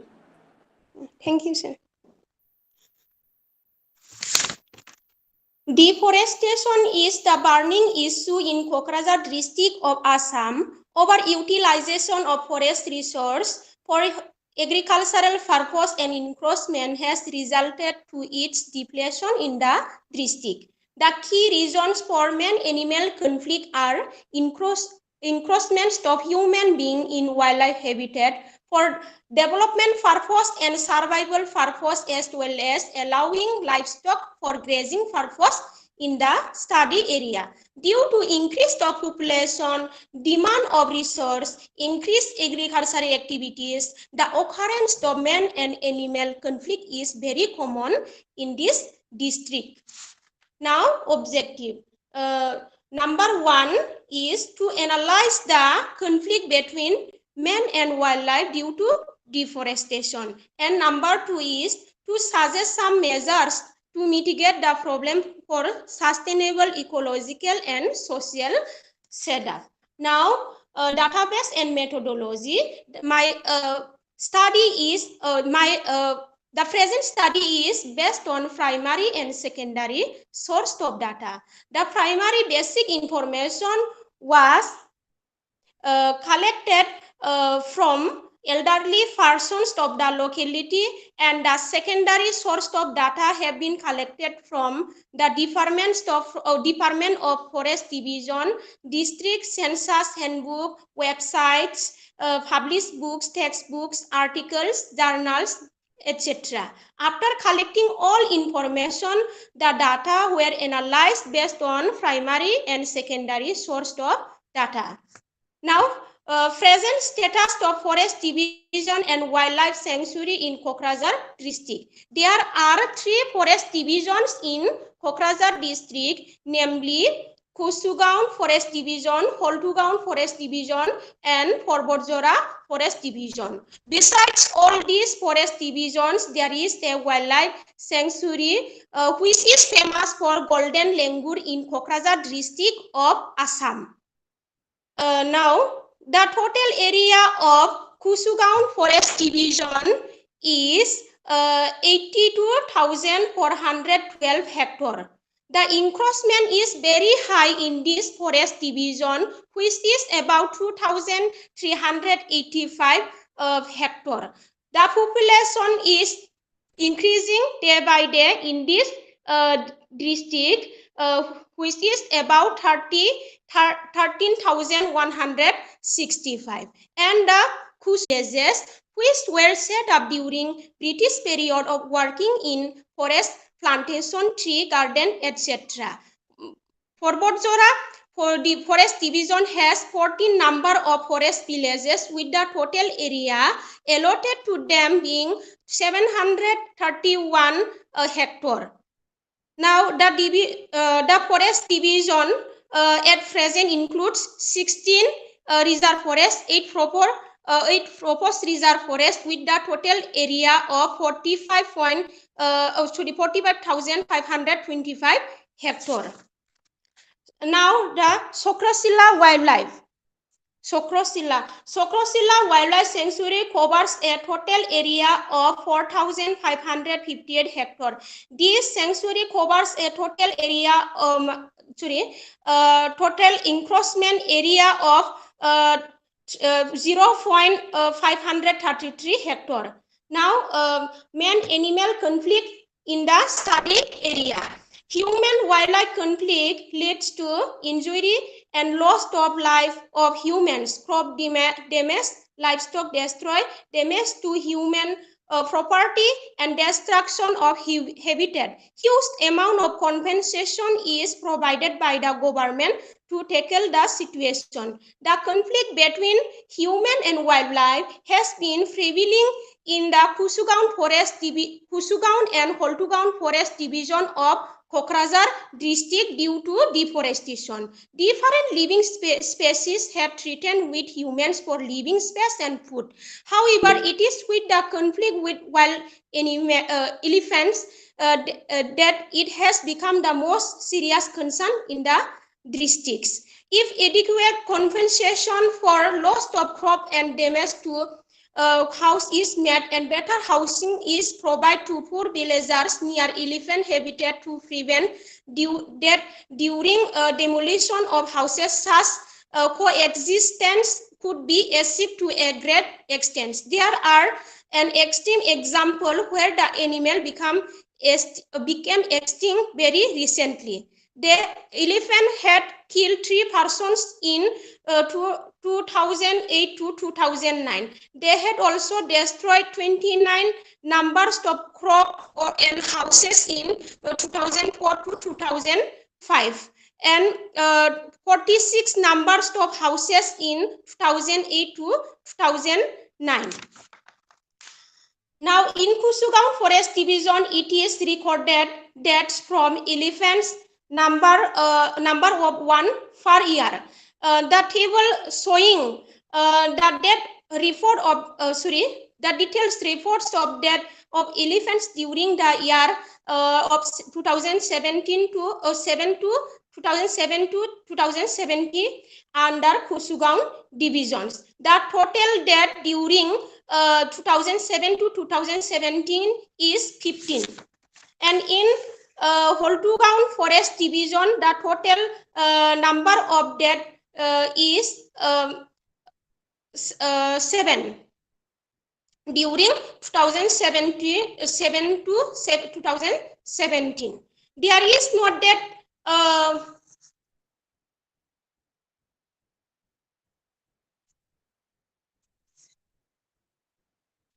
There is no death of wildlife animals due to man-made factors inside Sokrosilla Wildlife Division during 2010 to 2016. In period of food scarcity as in winter, some peoples were compelled to visit nearby vegetable gardens and human habitation areas that result in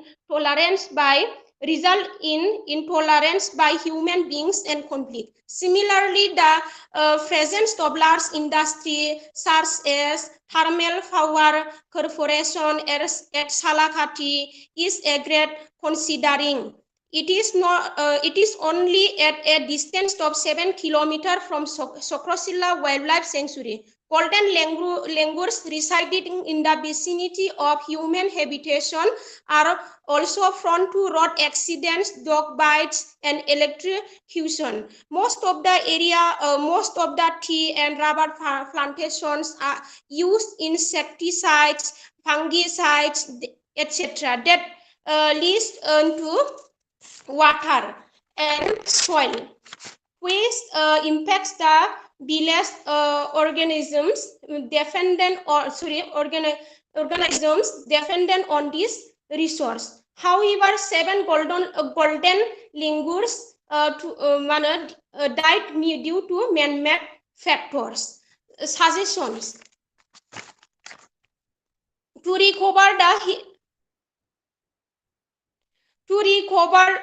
the heavily degraded area under joint forest management and other people-oriented scheme to promote production and sustainable utilization. Ecosystem is the most important strategy to deal with man-animal conflict. Alternative source of fuel fodder can be developed so that forest-dependent people are not affected by man-animal conflict frequently. A number of forest guards must be increased to reduce accident in forest.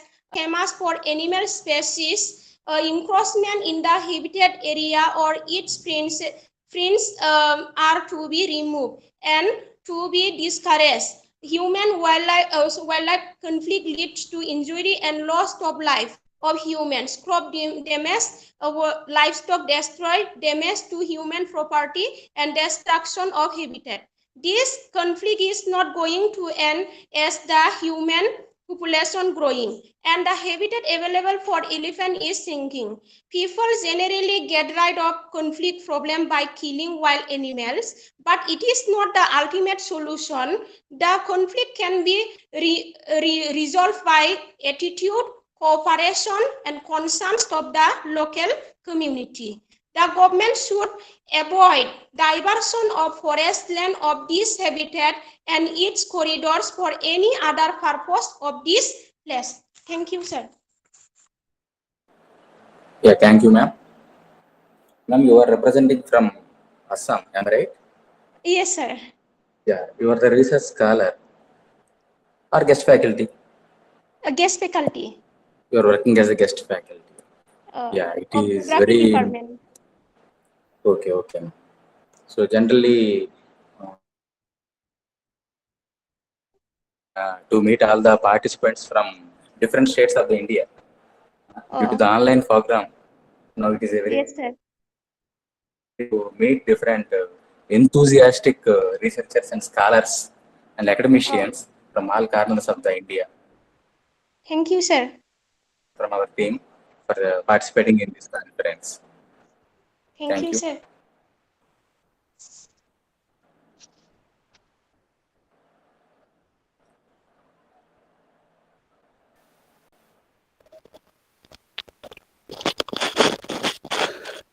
Hello. Hello, sir. Can I present, sir? I'm Ramesh. Yeah. Sir, is it okay, everything? Yeah, okay, sir. Now is okay, sir. Okay, so sir, recently no we have shifted, sir. Actually, house we have shifted. That way, this system and everything. That way, it has technically facing actually, and the LAN and everything we connected for last week itself and enabling all things yesterday. So, okay, sir, can I share One second, my? Yeah, 1 second, sir. Ruchita ma'am, please stop sharing your screen.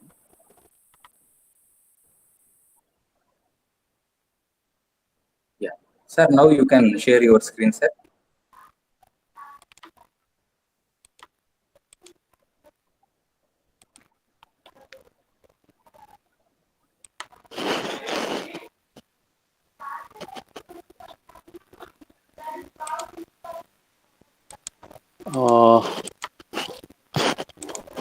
Stucking actually. No problem, sir. Take your own time. No problem.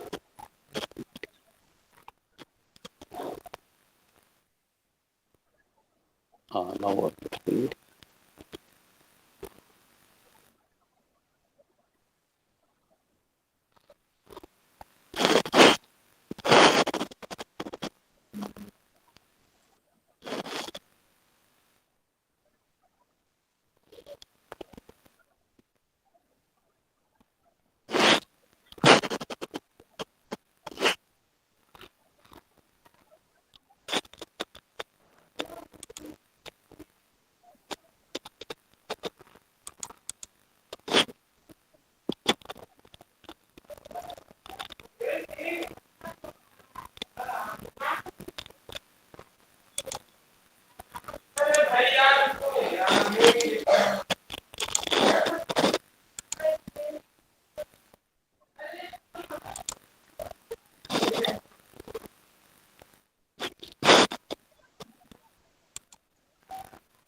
Is it visible, sir? That the screen is visible, sir?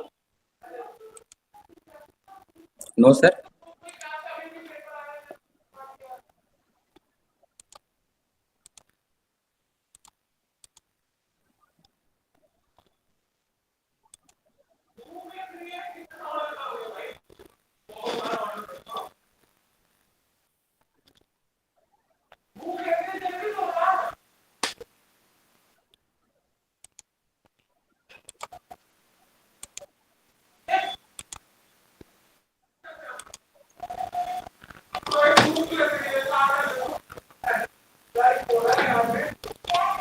Is it now visible, sir? No, sir. No. Okay. I think something. So you made login from 2 devices, sir. Right? Yeah. Right, sir. One is desktop, one is mobile, sir. And the desktop, I'm sharing my screen, sir. Okay. Oh, maybe that was the reason, right?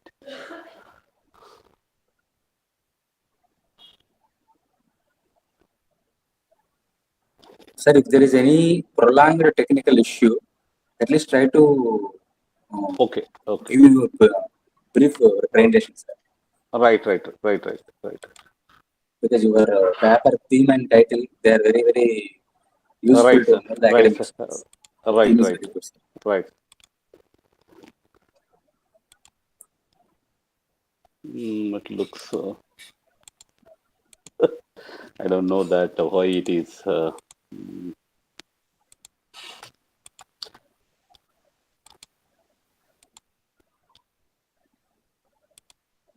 You can do one thing, sir.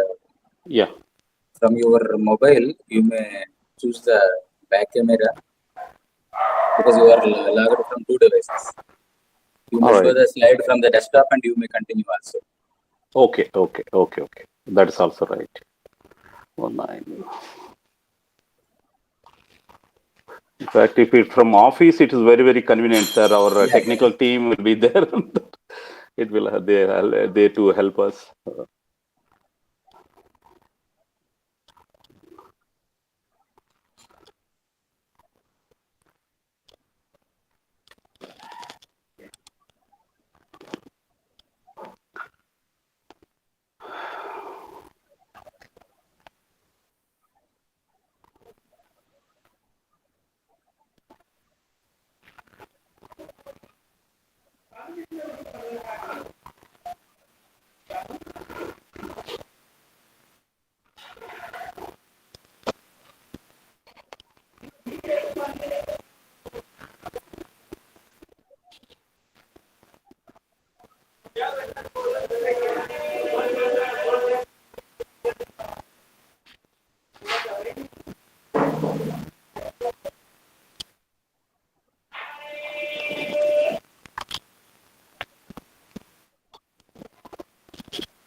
Sorry, sir. Very.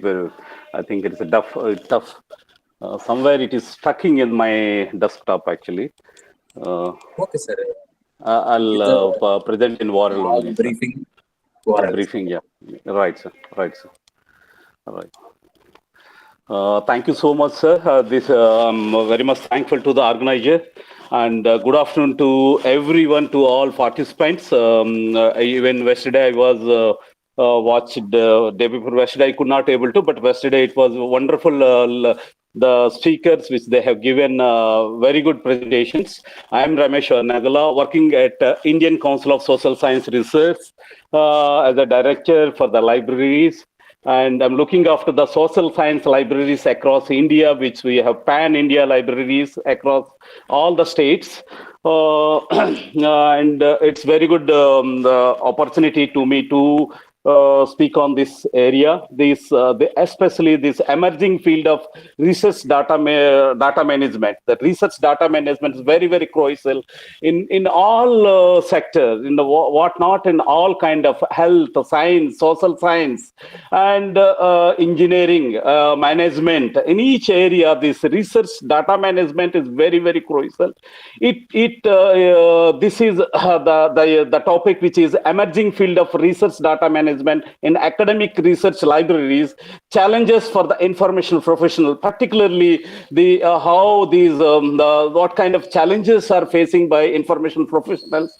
In this study, this is an exploratory study. I'll discuss what is the research data management, the significance of research data management, what are the challenges are in the research data management, what are the more as at now, and what kind of research data management repositories are available in India, and how it is helping to the particular community, the fraternity.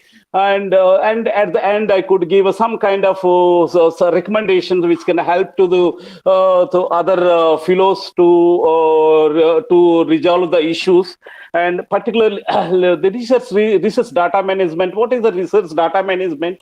The data is a byproduct of the process, which where published results are outputs. This is the data. Data means it is clearly a research output. Research output results, and we could say the definition of the research data is the recorded factual material commonly accepted in the scientific community as necessary to validate research findings. So the research data has some kind of definitions, and after going through validating of all kind of variables, then it could be called in a research data. The research data, sometimes research preliminary analysis, data draft of scientific papers, plans of future research, peer review, some communications with the colleagues, trade secrets, some kind of, these cannot be treated as a research data. The research data is basically, there is a project files, or the project or research output, or some kind of findings, the findings which has been vetted by the peer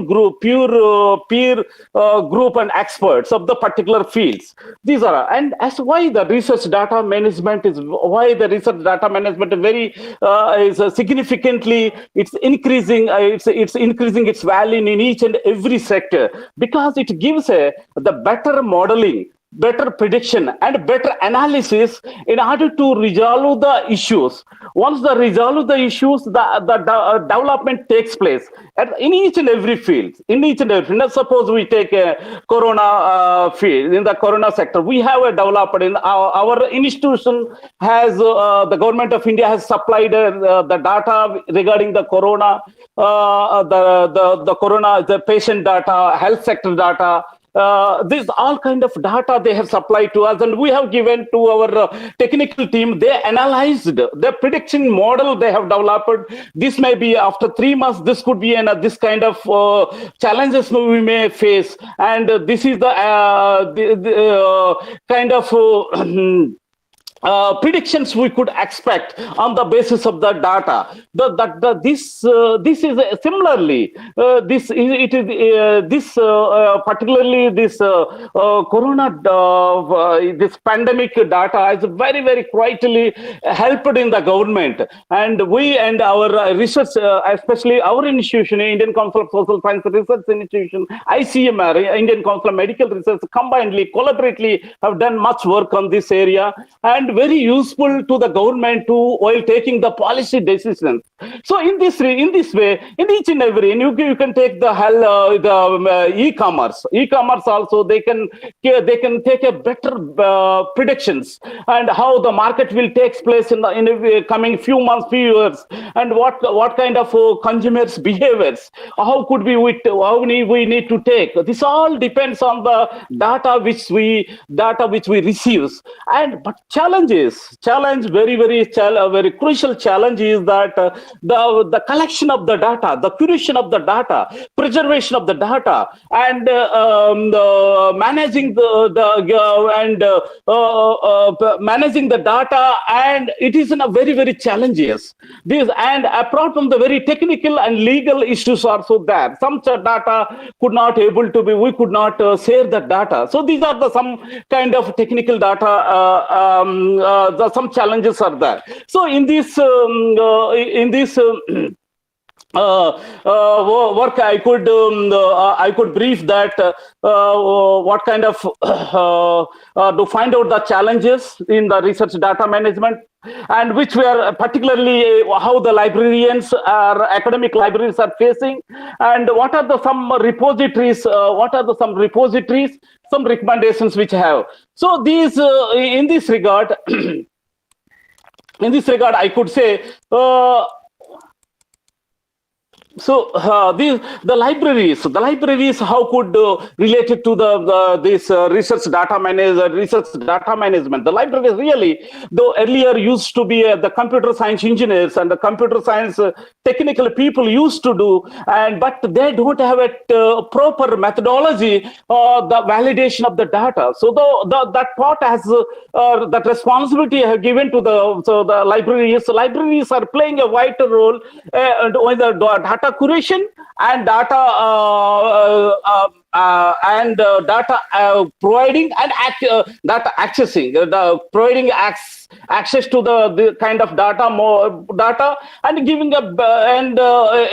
involving the better modeling. So in these aspects, how these the librarians offering kind of the libraries have a kind of models, the kind of tools. So that is the bibliometric tools, and it measures the impact of these data, and reference management tools we have. So Mandley and Jotaro and kind of reference management tools we have, and where which can be the data can be said in to the particular technical people. The technical people will validate with their technical language, the technical area, the technical language like R and SPSS and a kind of statistical packages, and they validate the data and provide. And before that, the librarians give an advice to the technical that these data have some challenges and the copyright challenges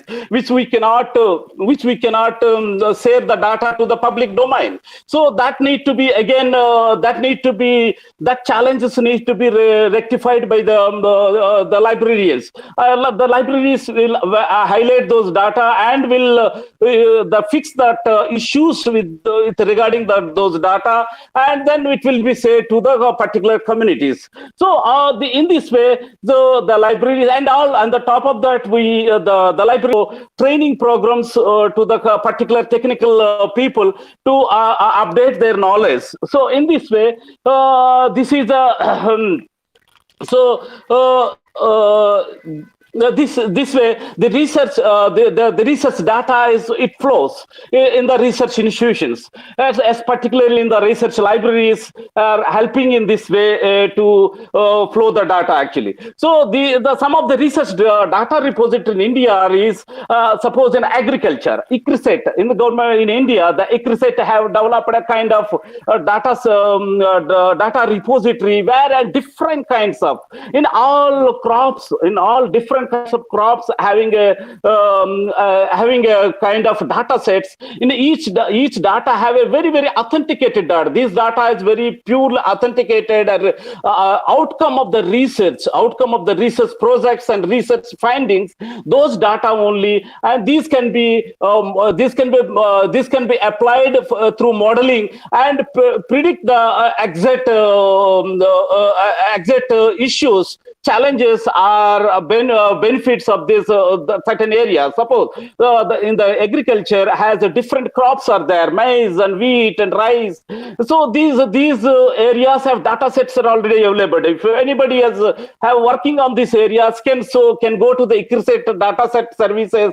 There you can find a reliable data and can be you can use in his research for particular aspects. And similarly, ICSS are also, we too also having depth and investment. We have in a public policy has a huge data, social science has a huge data, has a number of data, means a number of issues, but we have confined for certain 7 or 8 areas where employment is one of the major thing, and the data Another thing is that investment and expenditure, household expenditure, health. Recently, we've added health one actually. These are the data where we can, where we share the data, and as on Government of India it updates, the data receives to us and we update in through our technical aspects, and it says to the concerned researcher, and through researcher it goes to the public domain. So that way, and it has some mechanism to registration and getting access of this data. These are all open access data more areas, particularly for Indian scholars can easily register, can get the data and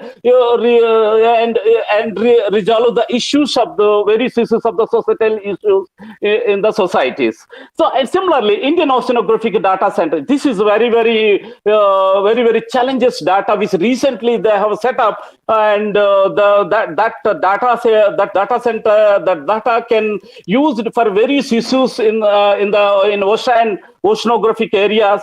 So this is very useful for the surface scientific communities. At the same Indian Meteorological Department, there are 100 years data. Recently we tie up with this Indian Meteorological Department, so that we have 100 years data on this. Through this data, all these geographical and geophysics people are used to be involved in these areas, and they collect this data and prepare the modeling and apply for the issues which are facing and predict a better prediction. And it's showing excellent results in view of the various issues of the climate and weather issues of the in India, sir. And apart from the Indian Space Science Center, ISRO, is ICC DC, Indian Space Center, also we have an kind of data where it can be various kind of modeling they are applying, and it's very useful for the space sectors and interested scholars and that which are relevant to them, so they can use this the ISRO's Indian Space Science Data Center also. And on the top of Kodaikanal Solar Observatory, this is National Institute of Astrophysics in Pune. So they are IAAP Astrophysics 1, Indian Institute of Astrophysics 1. They are also recently not. It's a very old repository. They are also their solar observatory. They are through this research data they are predicating, and they're predicating the better prediction and giving a better direction to the society and the Government of India.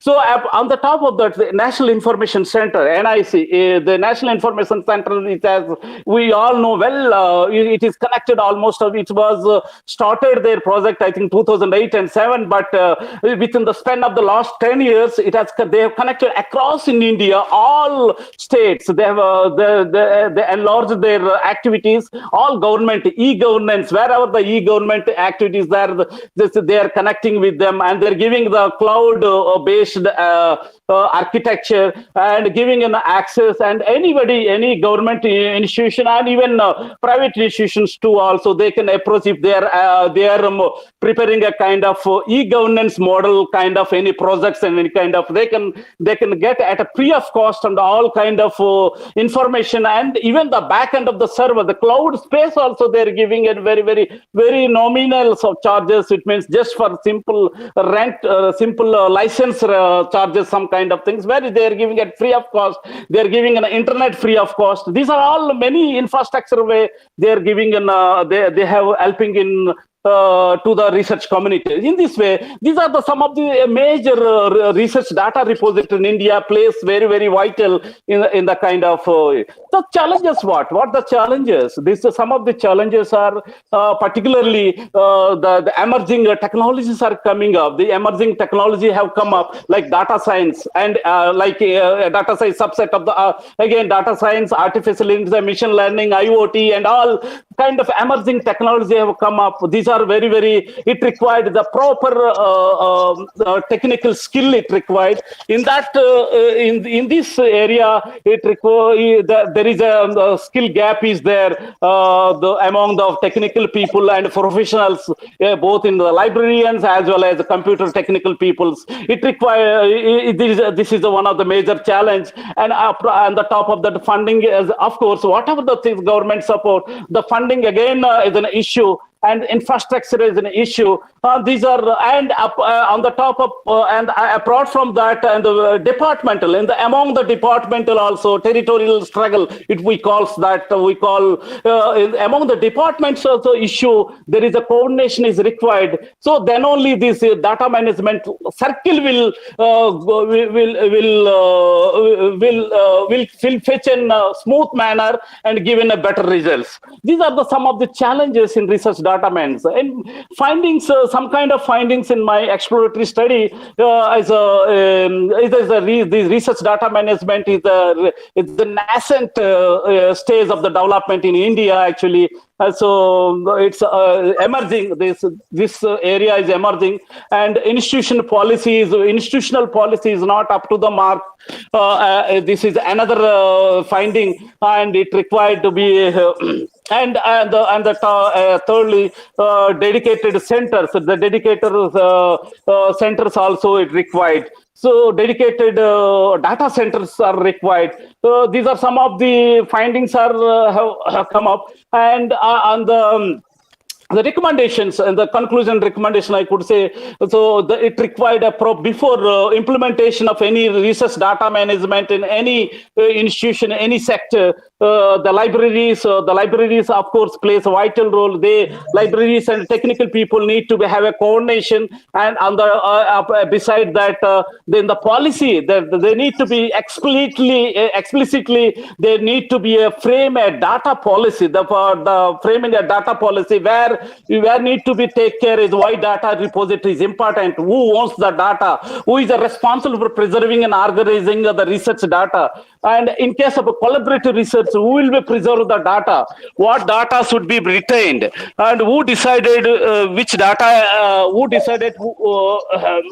data should be retained, who decide which data is to be kept, and how open should the data be. It means how can be accessible to the user community through a procedural manner, or need to be simply given access. These are all very and how data and the top of things. And what happens when primary research leaves the institutions, and how will the data can be acknowledged and cited, and And what is the embargo period? Embargo period means once the data, the data, once we receive the data, immediately you keep in this to the public domain. You will keep in some embargo period, 2 years, 3 years, something like that. So these are the kind of what are the different data sets you need to be decided before in the policy matter. In the policy draft you need to be decided. These are the kind of some recommendation from my side. So hope so this work could have enlightened to some of the participants, the academic communities. If anybody have a kind of any questions, and so I'm happy to happy to answer. I'm very much thankful to the organizers giving the opportunity to me, and I'm sorry to be the technical part, which was so I could not able to show my presentation. Whether how could be my deliberation, how it was understand to the participant. I am not fully convinced, but I could say that somewhere I could have given my sharing thoughts. Thank you, sir. Yeah, thank you, sir. Thank you, sir. Thank you for your presentation. Sir, we are concluding this particular conference from our NC4E team and TechGuru Education Services Group. We are conveying our thanks to all the participants, above them, for our speakers, Dr. V. Persis Garu from Aditya Vinaya University, Dr. B. Surendranath Reddy Garu from Nanded. He is working in the Sri Rama Tirtha Marathwadi University. Dr. K. Ramaneshwari Garu, Aditya Vinaya University. Dr. B. Jagan Mohan Reddy Garu from Aditya Vinaya University. Dr. D. Vijayalakshmi Garu from Vishnu Technology Institute, Bhimavaram. Dr. B.V.H. Kameshwara Shastri Garu from TJPS College. Dr. Banti Ganguli Garu from Veer Vikram Memorial College, Agartala. And Sri Mr. M. Durgarao Garu, scientist cum engineer in the grade SF in the NARL Gadanki, for accepting our invitation to deliver their talk in this conference. The main motive for this conference is to provide a platform for all the scholars, researchers, and academicians thoughts which are very, very helpful for the academic community. Moreover, TechGuru Education Services Group, we decided to share the collected registration fee from this conference to spend for sharing for the teachers who lost income due to the COVID. Sincerely, all the speakers, they extended their support, they delivered their talks without taking any honorarium. All the members, we are here working for this particular cause. Thank you for all the participants and paper presenters to be a part of this particular conference. Thanks for your support. We will issue the e-proceedings within 7 to 10 days. We will send e-certificate of the participation or presentation very soon. For any query